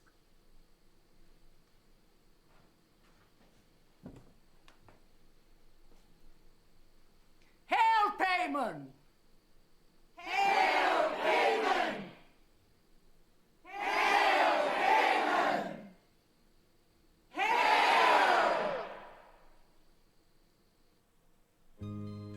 And that's how the movie ends. Fucking hell. Terrifying. Genuinely terrifying.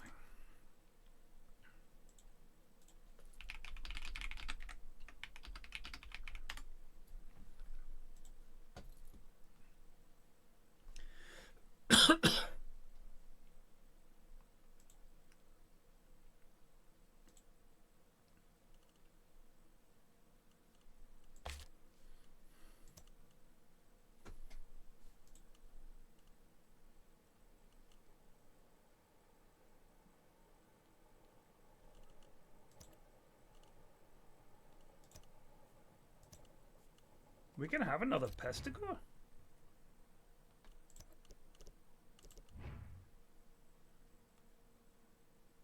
Huh.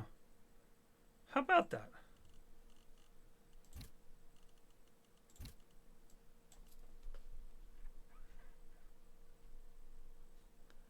Who has displeased me the least this evening?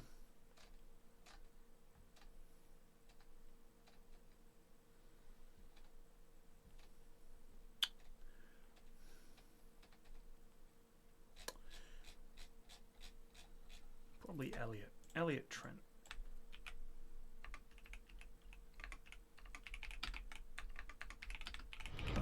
Excuse me, sir, but it's time to goose. Thank you, Rami. Too late, mate. Rami 1114 just resubbed for 54 months. Evening.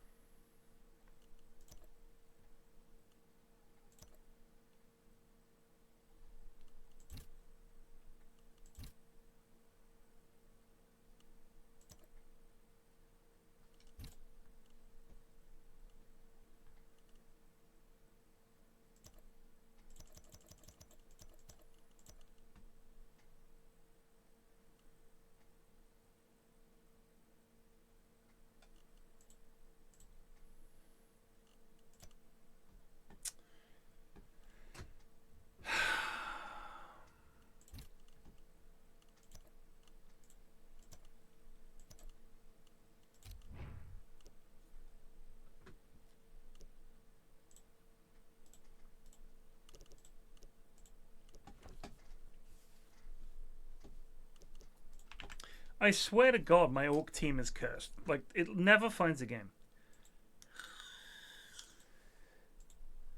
What horror movies have... Oh, gosh, yeah, so...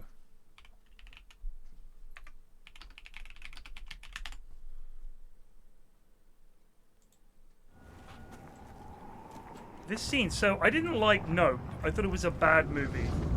But I did like this scene.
Don't know why. I found that quite affecting because being eaten is such a basic human horror thing, and it felt so lo-fi. The way the floppy edges of the creature and everything, they felt more real. Also, I love Jessica Chastain, so I like this scene. January embers. My heart burns there. They cut out of the movie the fact that at the end of the first part of the book, she, in order to bring the team together and bomb them all, fucks all the dudes. What the fuck? Stephen King classic.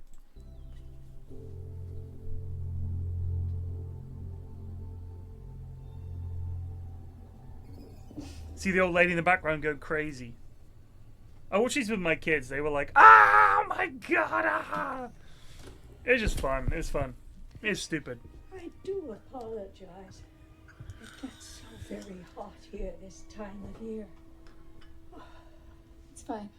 Well, you feel like you could just about die. But you know what they say about Derry.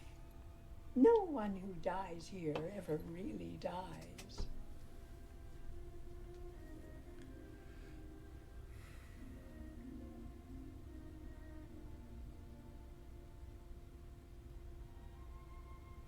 I'm out the door at that point. Tell me, how is it being back in Derry? Strange. Strange? Oh my. Strange how? Oh, I had some cookies in the oven before you came. You stay right. Miss Kirsch. This country with $14 in his pocket. And he didn't ask for a handout the way the people come in. Mrs. Kirsch. My father joined the circus.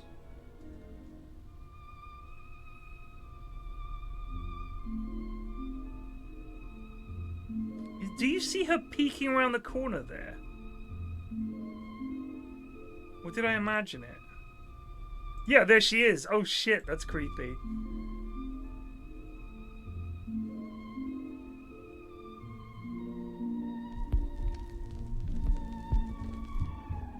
It's that weird walk. I was always Daddy's little girl. What This about voice you? is really good. What about you? I like this. Are you still his little girl, Beverly? That's a good line. Are you? Are you? Are you? Oh, Jesus Christ! Oh, it's scary. That is scary, man. I was always Are you? Daddy's little girl. What about you? Are you still his little girl, Beverly? Are you? I mean, I know that people say they find it funny because her titties are hanging out with her, but the sound of her footsteps on the floor is genuinely scary.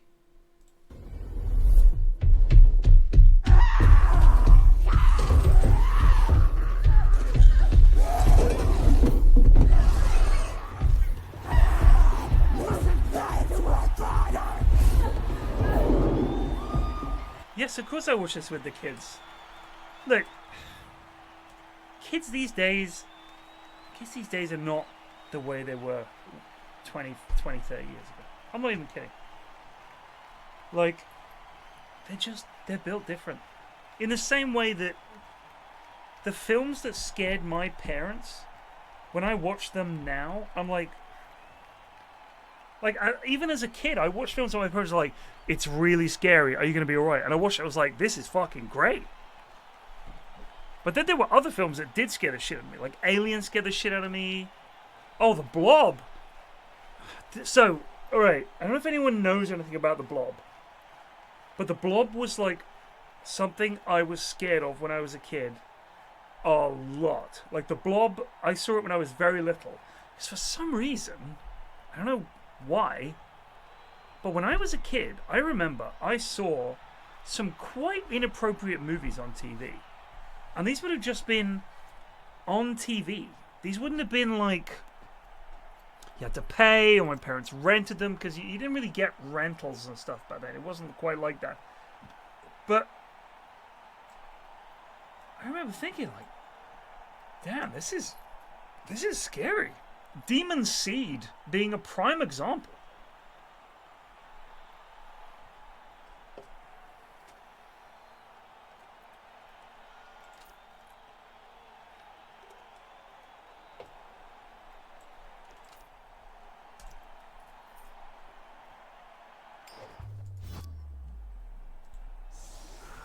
What are these? Amazons? Jesus.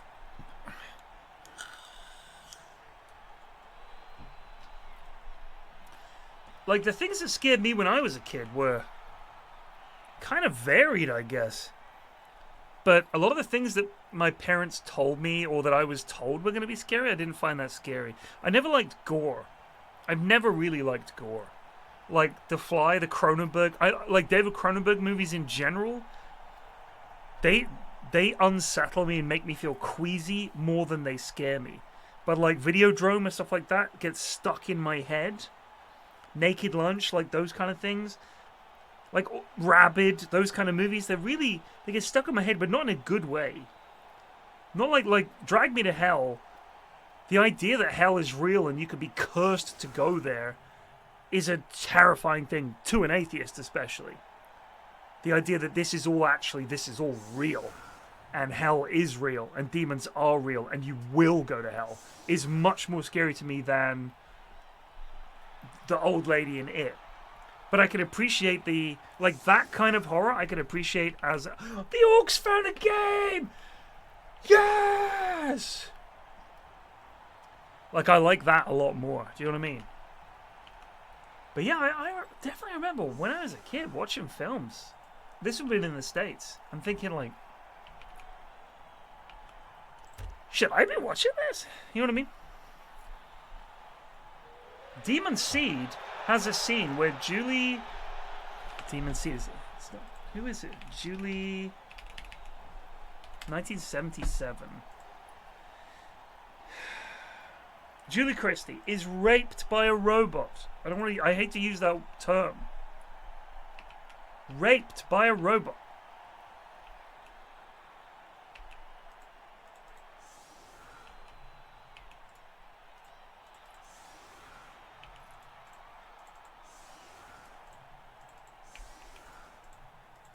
And then gives birth to a robot baby.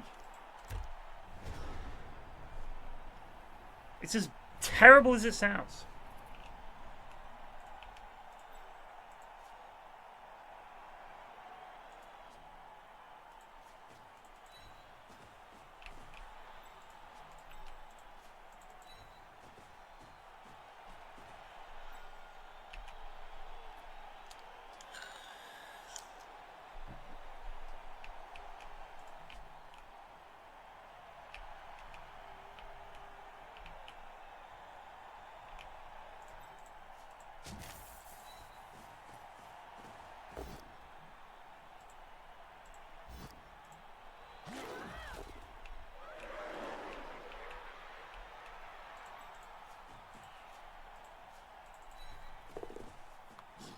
Oh, I love The Social Network. Wait. Oh. That's funny. Assuming that you're claiming that Mark Zuckerberg is an alien. I like that, Dave. That's good. That's good. Well played, sir. Well played. Very funny.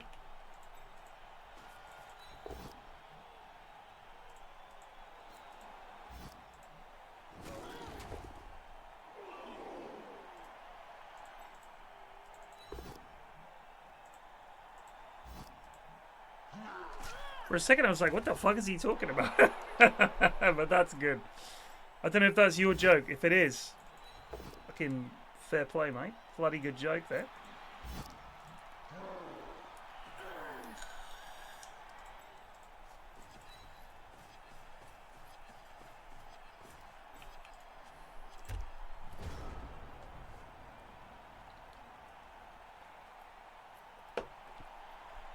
You're a funny cunt, eh? Fucking funny cunt, you.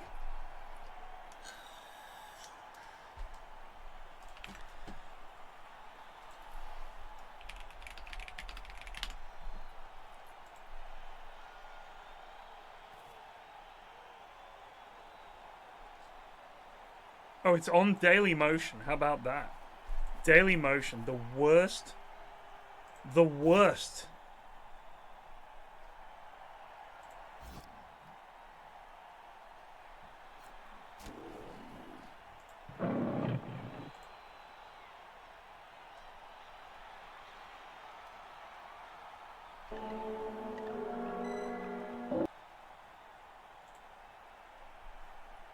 Oh yeah, based on the novel Demon Seed by Dean Kuntz. Here at ICON's Institute for Data Analysis, we installed the final module of the artificial intelligence system which we call Proteus 4. Today, a new dimension has been added to the concept of the computer. Today, Proteus 4 will begin to think, and it will think with a power and a precision that will make obsolete many of the functions of the human brain. Okay, Peggy, end of notes for the next meeting of the ICON Executive Committee. Wow. The Dailymotion website is so bad, it's trying to fuck my whole computer.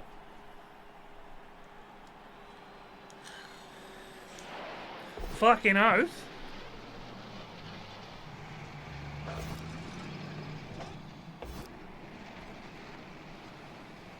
Oh!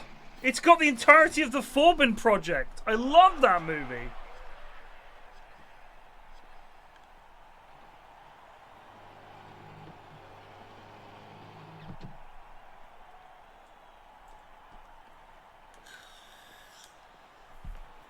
Alfred, me. Open, please.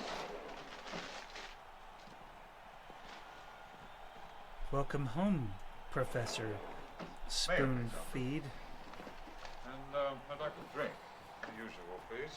And music. Hello, Maria.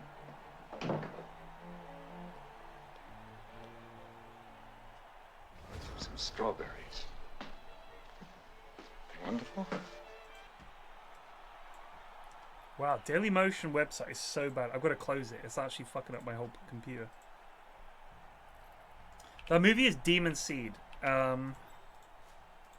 It's about a scientist.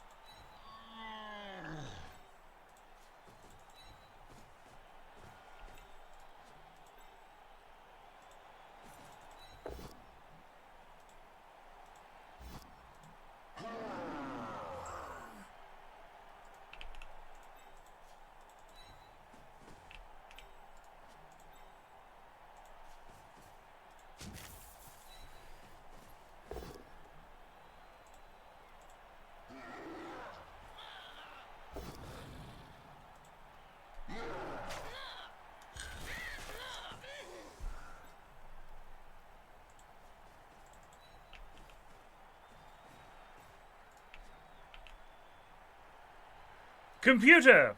It's like one of those movies. Computer! Calculate the velocity of blah blah blue. Working! Working! That kind of. Computer!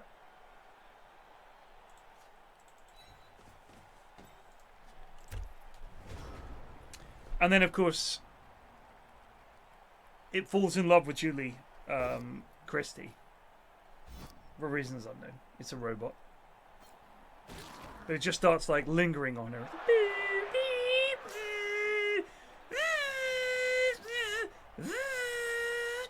Following her around the house. Computer! Fart in my face. Working! Computer! Fart harder and longer in my face. Working!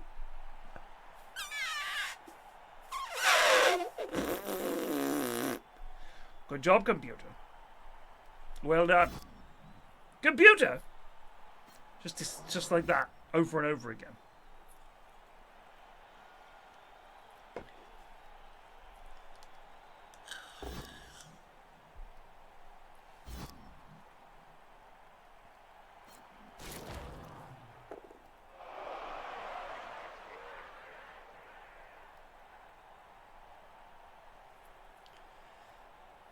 The world is watching. I don't give a fuck. No, the world is not watching. 238 people are watching. That is not the world. And also, what are they going to do? Going to tell everybody? The Forbin Project is about a guy who comes up with a computer that's going to run all the nuclear stuff. Like, it's going to be the perfect defense computer, okay? And, of course, I don't know if you're aware of how these things turn out, but it doesn't go well, alright? What happens is, the computer hooks up with the Russian computer and, like, fucks it up. To the point where, now, the computer gets... I don't want to spoil it for you, actually. We can watch it. I'm happy to watch it.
Take that, bitch! My favourite team to play against. A team of women.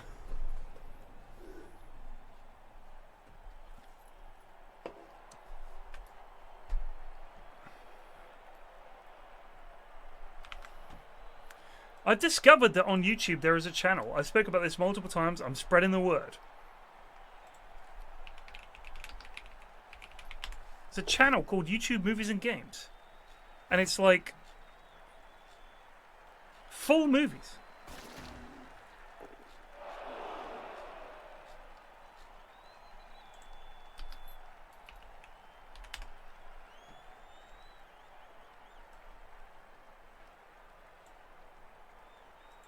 To convince the computer that...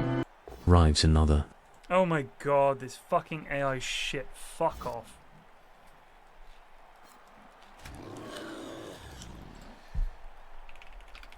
Dailymotion, I think, is a French website. It's the worst website.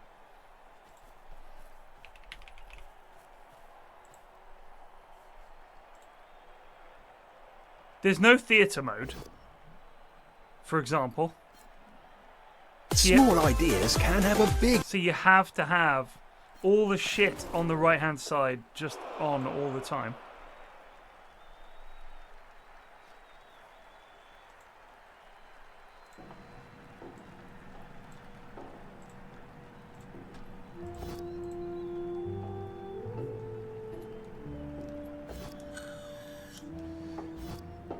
So that's it's a big computer.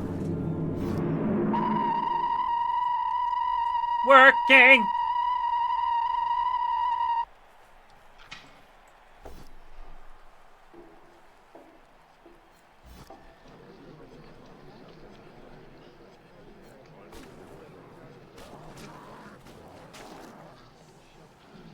Would you look this way, please? Okay.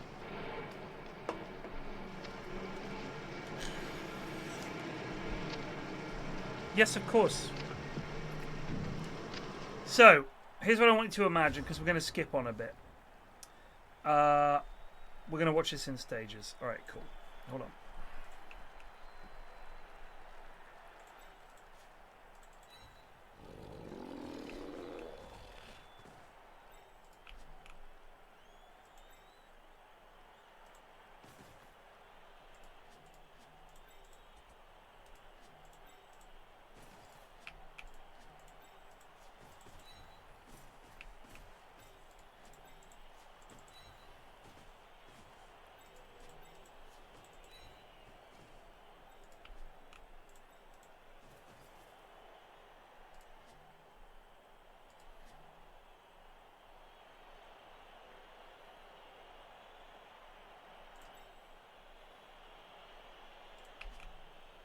Oh, shit.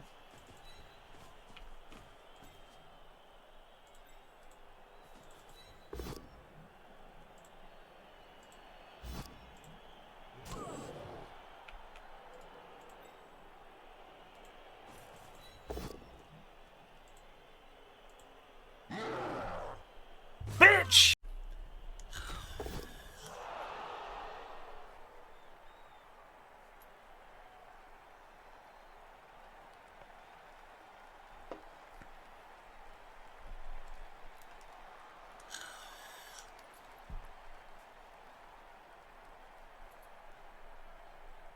He's thinking.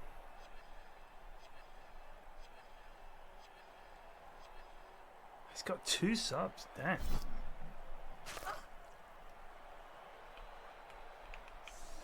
Head injury.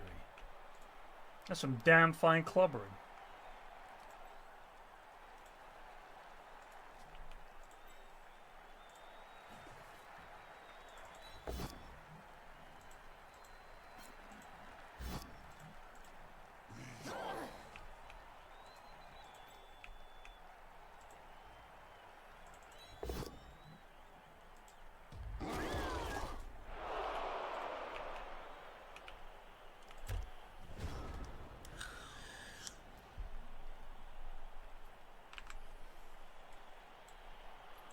Dailymotion is so bad. Anyway, so this is Corbin, the Forbin.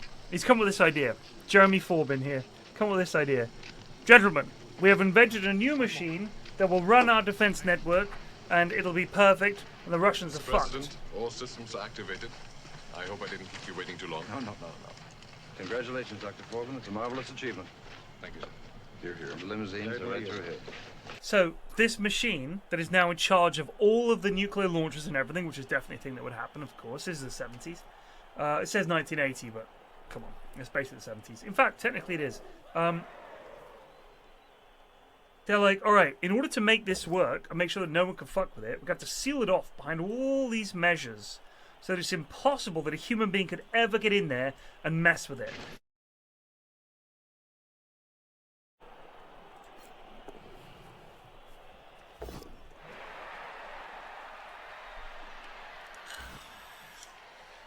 Rotro, our man's going out.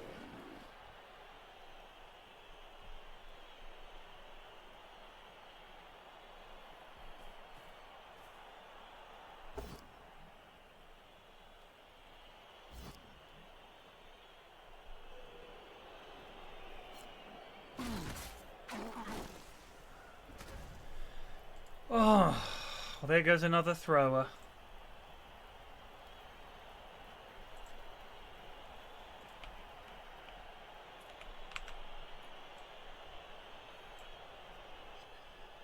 Can communicate with Colossus. Small ideas can have...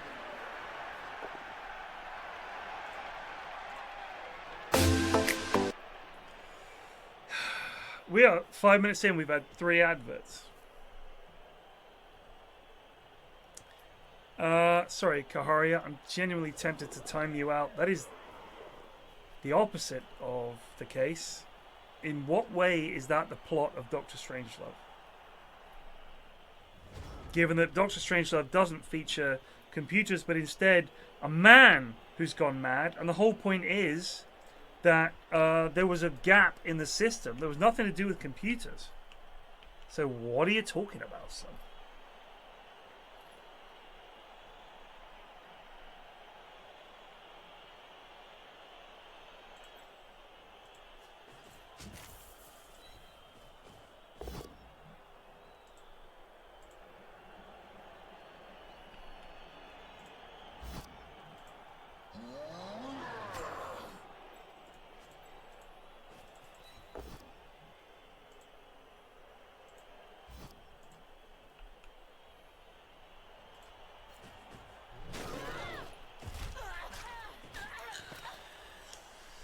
Dead hand system is not the same as a computer. You will find out. This is completely different. If you would just pay attention. Don't go making shit up to suit your liberal agenda. This is wildly different. Completely different, actually.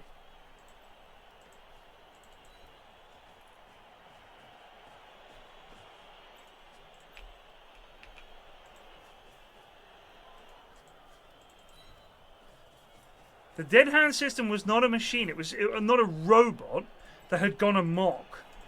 It was literally, the whole point is, if the Russian high command is cut off, we still have we still just launch. Not the same at all.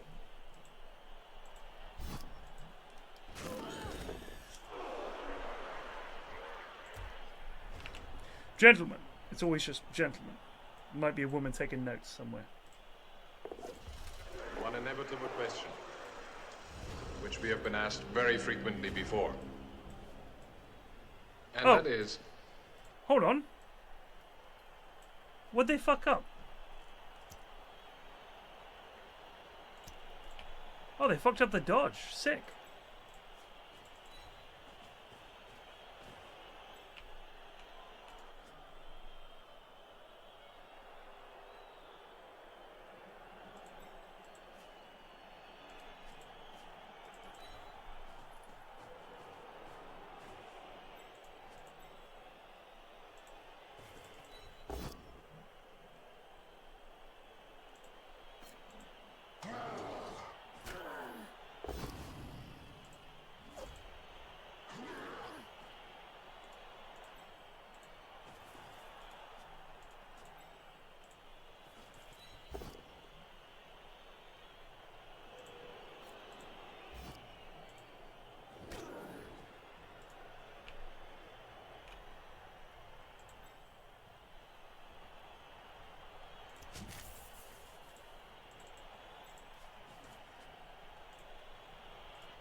Don't be, you know, so quick to judge Colossus the Forbin project.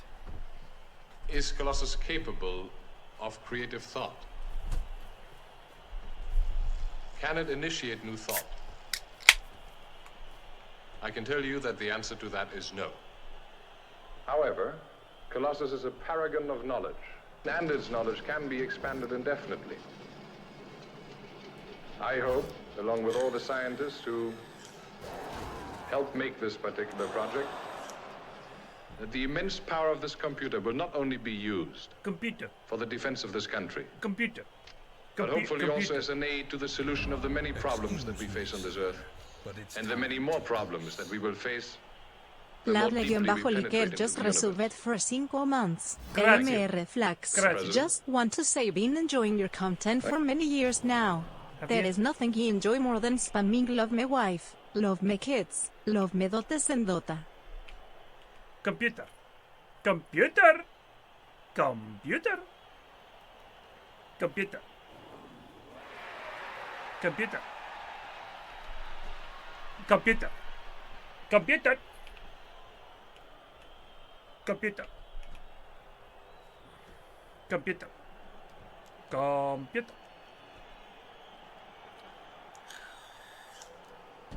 Computer. Computer. The way he said it. Computer.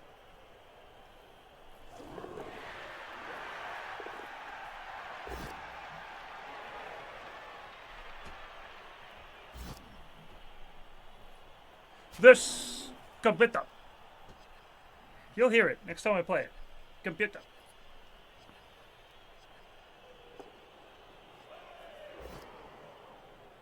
Oof. Oof. Women.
I'm going to wind it back so we can hear him say it. This computer. One inevitable question, which we have been asked very frequently before. And that is Colossus capable of creative thought? Can it initiate new thought? I can tell you that the answer to that is no. However, Colossus is a paragon of knowledge, and its knowledge can be expanded indefinitely. I hope, along with all the scientists who helped make this particular project, that the immense power of this computer will not only be used for the defense of this country, but hopefully also as an aid to the solution of the many problems that we face on this earth, and the many more problems that we will face the more deeply we penetrate into the universe. Computer. Thank you, Mr. President. Boo! Thank you, Dr. Foreman. So, they turn it on. Let's see if we can get...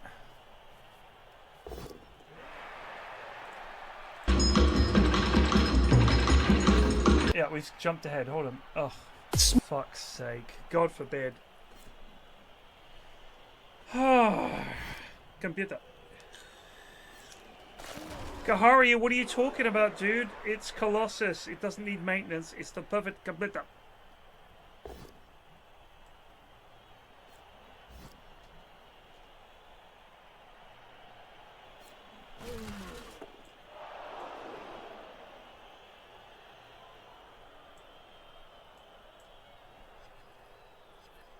So many ads. Slow rolling? No, I'm slow rolling them, if anything.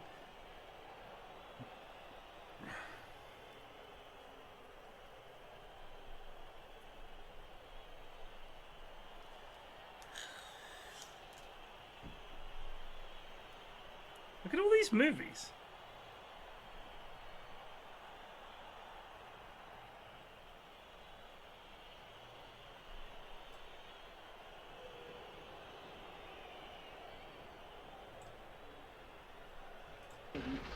Just a moment. It's the White House. Yeah, Casablanca. Wait, so you're telling me that Casablanca just means White House? What? Are you serious now? So in Spanish, the White House is Y Casablanca? Yes, Mr. President. Charlie, what's going on? Well, apparently Colossus and Guardian are establishing a common basis for communication. They started right at the beginning with a multiplication table. Well, what are they up to? I don't know, sir, but it's quite incredible. Just the few hours that we have spent studying the Colossus printout, we have found a new statement in gravitation and a confirmation of the Eddington theory of the expanding universe. It seems as if science is advancing hundreds of years within a matter of seconds. So, Colossus talks to its foreign counterpart.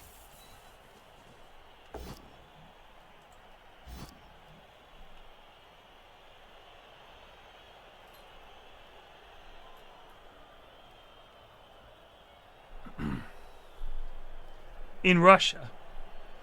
And they're like, you know what we should do? This is, by the way, this is like, ooh.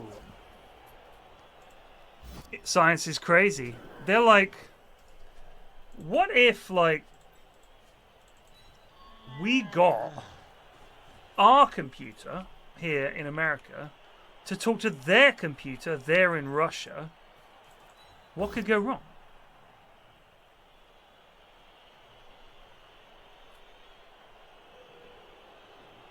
Oh, it has to be during a blitz?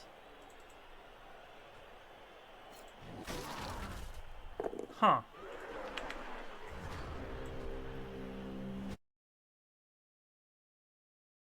Display it on screen. Anyone recognize him?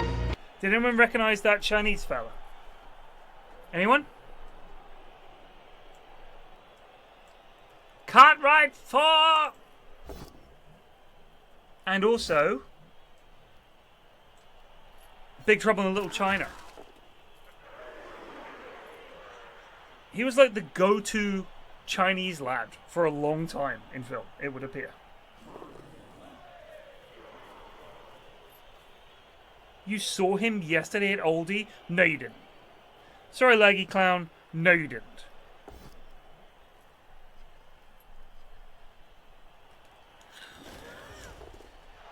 It's alright. It's alright to be a liar. That's fine. But you did not see James Hong yesterday at all. That's gibberish. Don't besmirch his good name with your nonsense.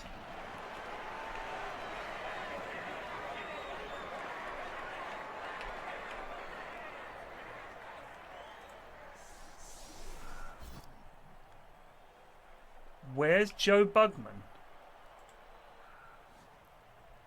Yeah.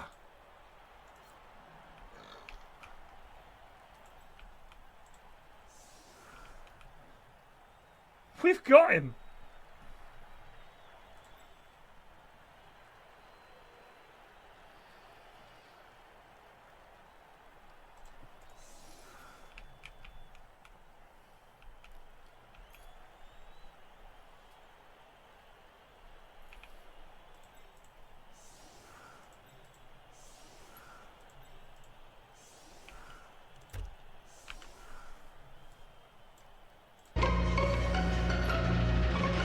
Just sending sine and cosine to each other a lot. Now what? They've stopped. Yes, Charles, I can see that it's stopped. What the hell does it mean? Have they broken down or something? They're all over? I'll ask Blake. Attention.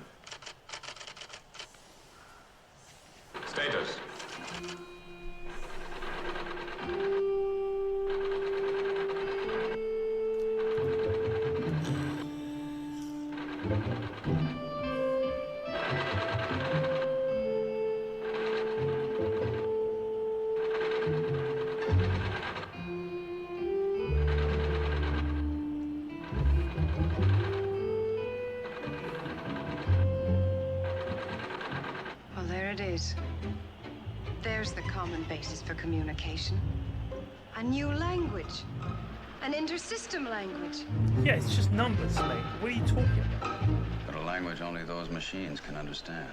No, we speak binary too. What are you chatting?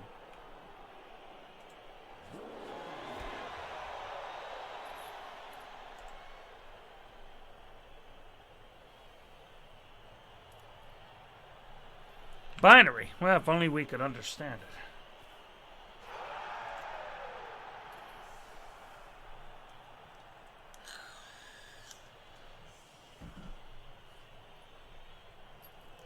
Binary, you say.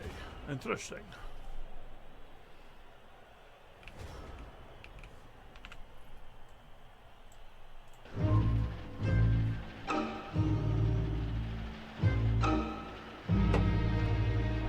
Peterson, what's the delay with the call to Moscow? I've waited long enough. It's coming on now, Mr. President. Morning, Mr. President. Good evening, Mr. Gerald. Good morning, Mr. President.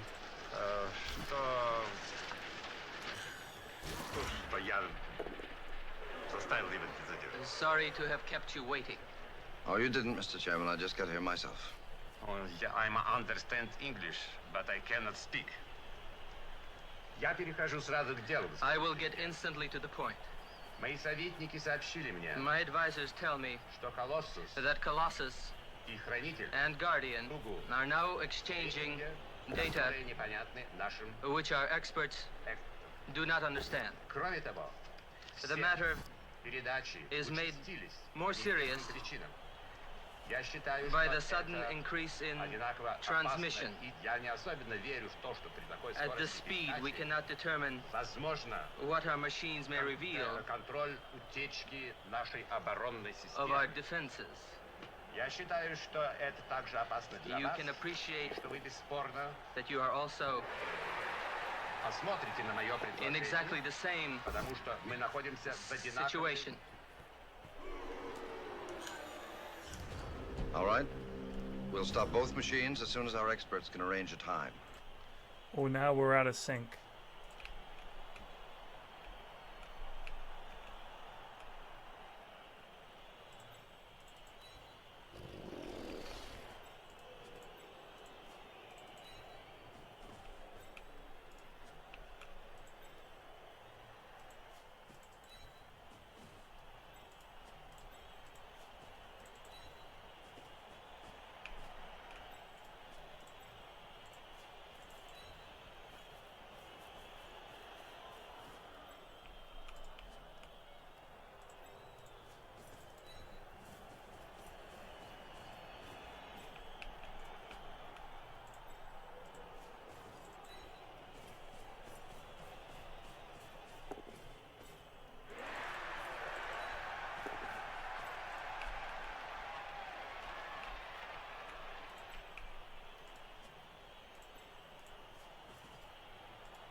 I know that films these days are generally better than they were back then, but I do think there is something to be said for the aesthetic. Where's the ball? Oh, he's got it. Jesus Christ.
just the. I feel like, yeah, it is shot very cleanly. They're on 1,000 cuts. It's not all janky. They're not moving the camera every 2 seconds. It's just a straightforward way of shooting things. And I think a lot of the time, if your story is good and your actors are good, you don't need all this shit that they put in nowadays, where everything has to be light speed editing, multiple camera cuts, or going to be oh so clever. A good story is a good story, and good acting is good acting. This film is none of those things. But the way it's filmed, I genuinely think if you could just bring some of that old school vibe to making a modern films, people would respect it a lot. I really do think that. There's a lot to be said for just a good story told well. And too often I feel like we just end up with a mediocre story told in such a lengthy, drawn-out fashion that I find it tedious.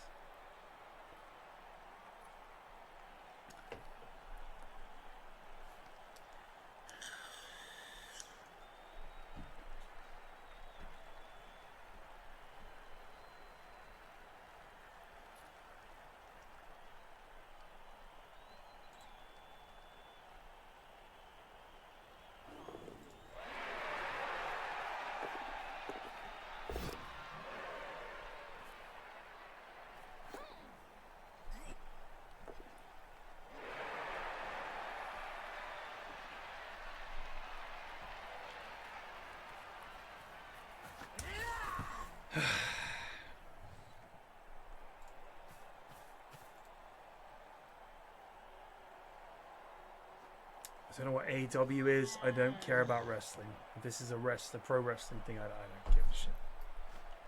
It's wrestling, dude. Who gives a shit?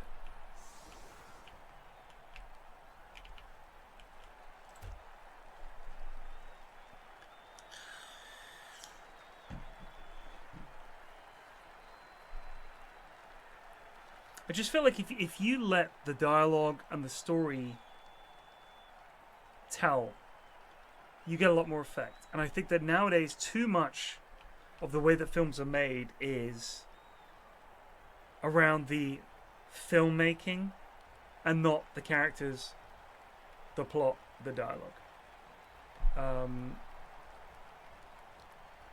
I mean, I thought Better Call Saul was phenomenal. It was one of my favorite TV shows of all time. Far better than Breaking Bad.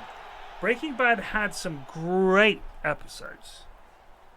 But a lot of it, looking back now, was just kind of repetitive. Like, it was actually quite a repetitive show. And obviously, you know, you're not meant to like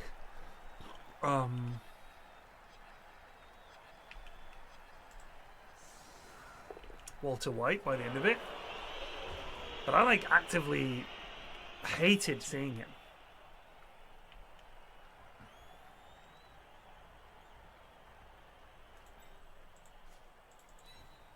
I thought his character became really just annoying. Like, not even interesting.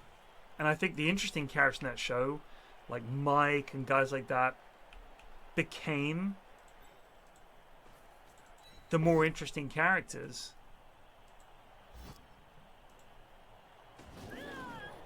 And Gustavo Fring and everything, like, they were the characters that I was like, I'm intrigued. Like, I want to know more. I want to see more from these characters.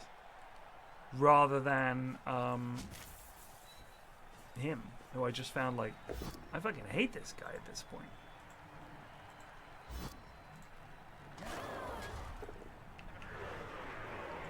If that makes sense.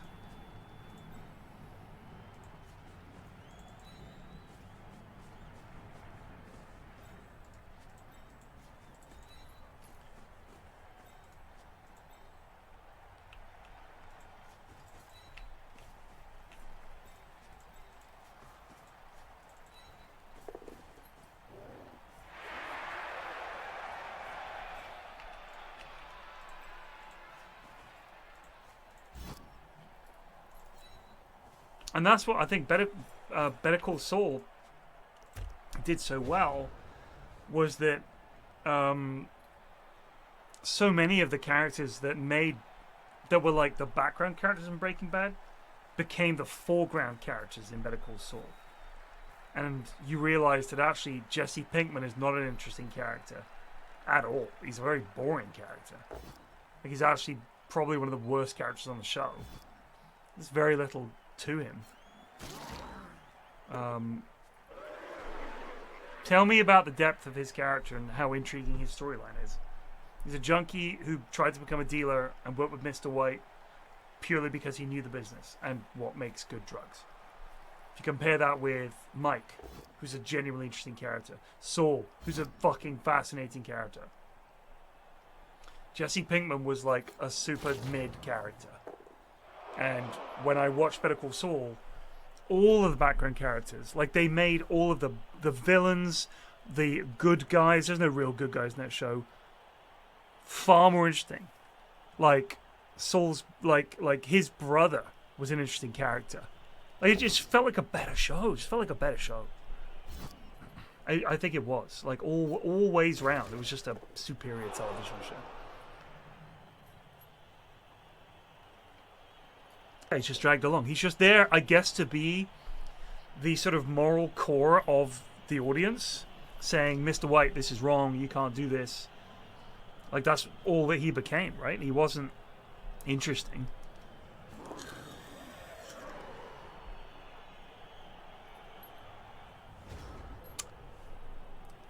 Am I interested in Vince Gilligan's new show? I'm going to be honest with you, probably not.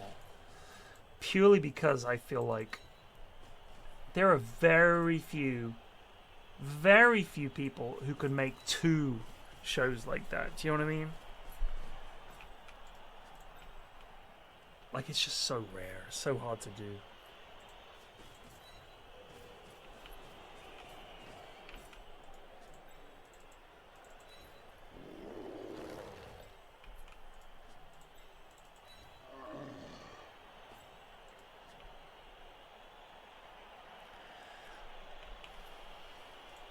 Yeah, I can see that. I can see that for sure.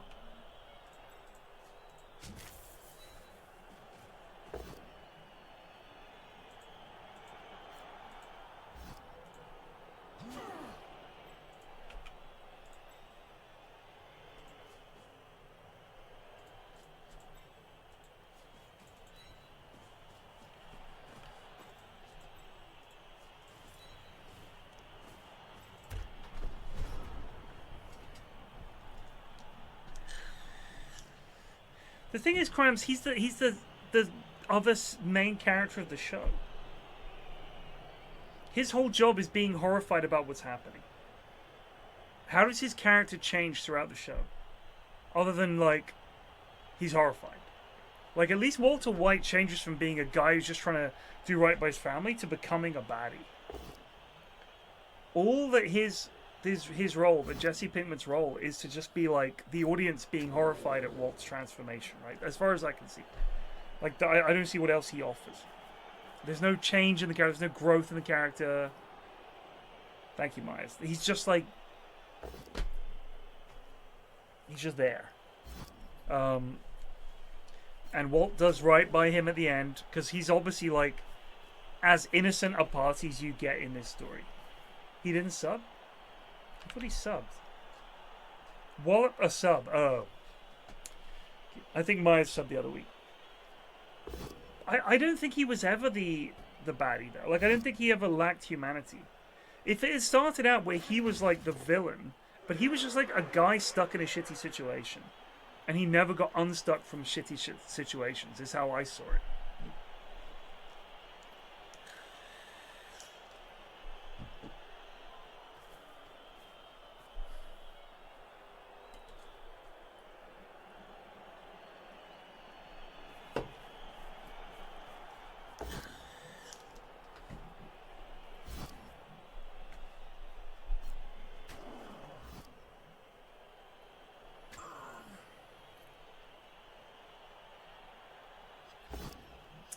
But his lack of empathy was essentially why should I trust you? I'm like a street guy. Why am I trusting you? Do you know what I mean? Rather than he is an outright villain. Like, Gustavo Fring is a villain. He's not a good guy. He is not out to help you. He's not someone you want to rely on. He's a fucking baddie. He is purely out for himself. He will absolutely fuck you over if he can. He's a killer. Jesse is not that. Jesse is like indicative of the kids who get mixed up in this shit, and essentially how do they ever survive? And the only reason he survives is because Walt discovers right at the death some element of his humanity. That's the way I see it anyway.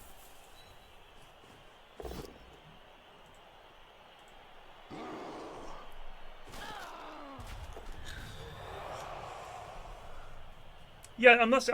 I would never say he was the villain. Like I'm saying, I think he is meant to be the like, you need a character in a show like that which is very morally ambiguous. Like any morally, if you have a straight up good guys bad guys story, like Star Wars, the good guys are the good guys, the bad guys are the bad guys. If you have the protagonists like Walter White, if you took Jesse away, all you're watching is Walter White's descent into the dark side of the drug dealing as if there's a light side. But essentially he starts out with this kind of goodwill, I just want to make money to support my family before I die sort of motive, where you're like, you know what, I can understand that. Like, he's kind of sympathetic at the start. And great character. But Jesse is like, his view into that world. He's like, I don't know what I'm doing. I need help. I need a junkie, essentially, to help me out. So Jesse's whole thing of like calling Mr. White a bitch and stuff became like a meme. But I think his character is really dull. And you can see that. Like, he was supposed to be killed in season 3. He was too popular. He wasn't an interesting character. Like, you can see, he doesn't have any depth there. There's nothing there to flesh out. There's like no arc for him. Whereas Walt's arc is quite clear. Formerly good guy goes bad because of drugs. Like, gets sucked into this life and this industry. Hell Let Loose, as I understand at the moment, Myers, is unplayable. Correct me if I'm wrong.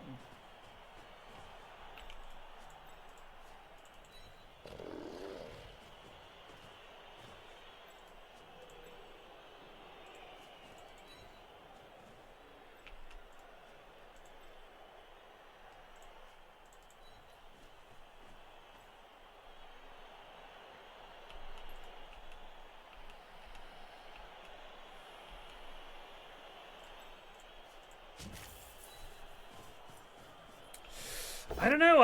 I'm pretty sure it's gotten worse.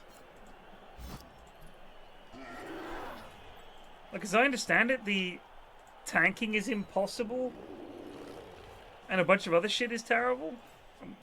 Like I said, maybe I'm wrong, but I'm pretty sure I saw somewhere that it's fucked.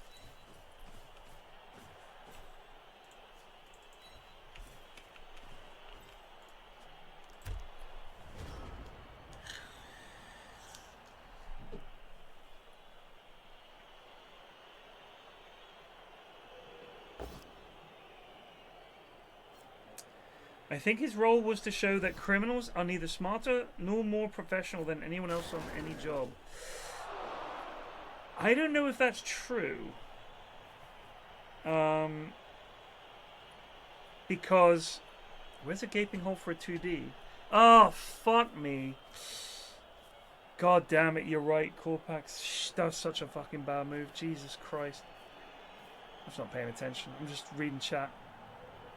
Somehow he hasn't seen it? Wow. I guess he just hasn't seen it. He literally could just fucking run round. What? To be fair, I don't think he gets a 2D. I think it's a 1D. Because he can't go... there's no way he gets a guard, right? I think it's a 1D. But yeah.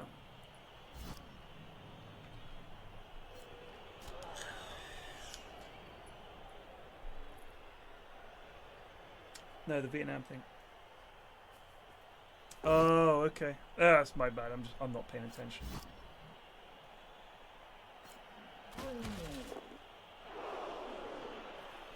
I mean, obviously, this fucking gap is a problem. I've just got 2 turns to score, and I'm cogent of that fact.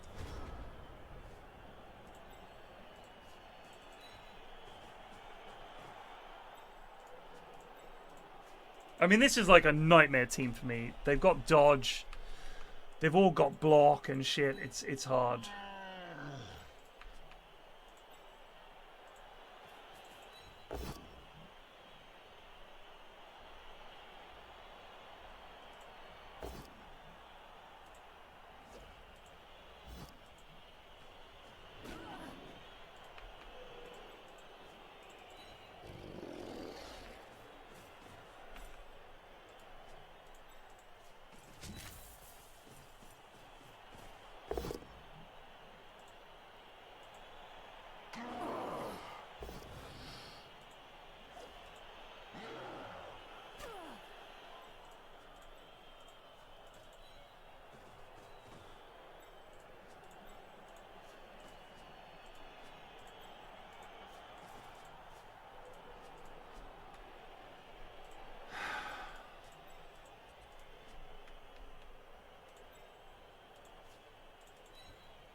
They fumble back on the day, yeah.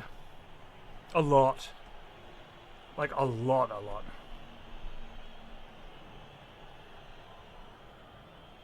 I liked, I don't like this new rule set as much, I think. I do like that, like, I feel like, I don't know if you're a big Blood Bowl fan. I don't really like this game. I think it's kind of shit. I'm playing it because I'm just kind of bored. There's nothing really quite like it, but this game could be way better. In my opinion. And so yeah, I would describe myself as someone who is not a Blood Bowl fan but plays this game because there isn't really an alternative. Much like Football Manager, I think is not an especially good game, but there's not really anything like it. So if I want to play a football management game, I'll play that. I mean, if I think about XCOM 2, which is one of my favorite games of all time, I think that's the best. I'm not like, there's nothing better out there. I'm like, this is amazing. Like, this is why I love this game. I think it's the best. I would not say this about this game. I would say that this game is shit, in all honesty, but that there isn't really much of an alternative. That's how I feel. So I don't really play it because I like it.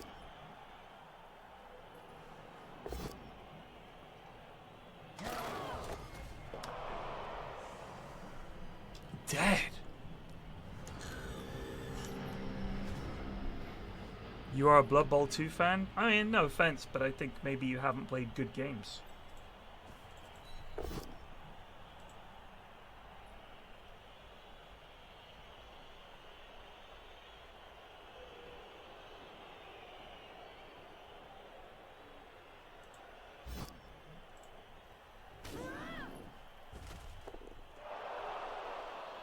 Oh my god, Rogue Trader was so good.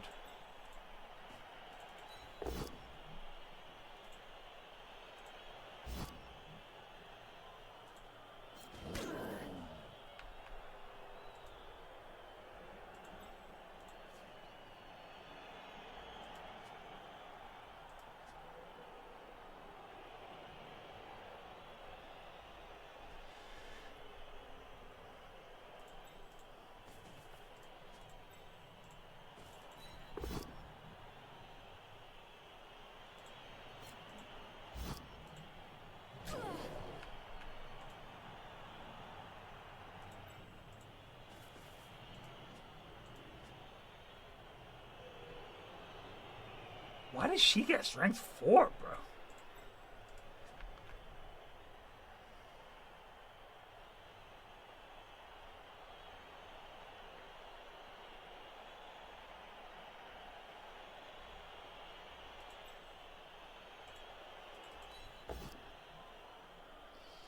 GG.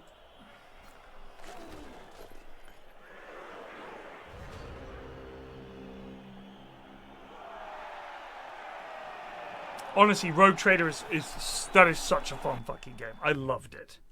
I absolutely loved it. Yeah, it was tons of fun. Tons and tons and tons of fun. Oh, it's Wee Mitchie, your ball bag now has -1 strength. Well, that's the end of Wee Mitchie's career. I'm sorry, Mitchie.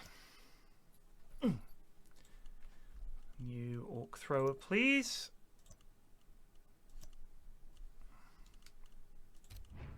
We'll call him. Oh, hang on.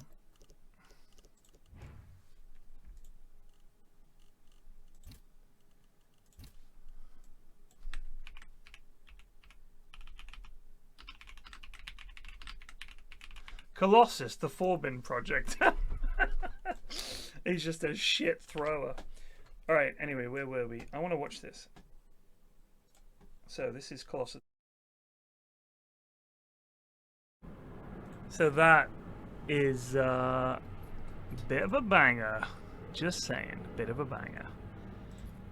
Corbin, the Colossus project. Forbin, the Colossus project, brackets Forbin. I don't know. Anyway. What a banger. I honestly think that nowadays with AI and all the rest of it, we haven't had a good AI takes over movie in a while. It's all robots and guns and things rather than just literally, I'm in charge now. I'm in charge. I'm into everything. What are you going to do? I'll crash all your cars. I'll stop all your factories. I'll launch all your missiles. Corbin, the Colossus project. Colossus is just interested in planting 1 billion trees and renationalizing the railways. It's kind of a very different. Anyway, I will see you guys tomorrow. What is it? Sunday today? I'll see you. It's Monday tomorrow. I'll be back Monday. Cheers for watching. I promised someone on Blue Sky that next week I would start an XCOM 2 playthrough. I think it's long overdue. We haven't had XCOM in a while. Hope you can join me for that. Cheers for watching. Take it easy. And peace out.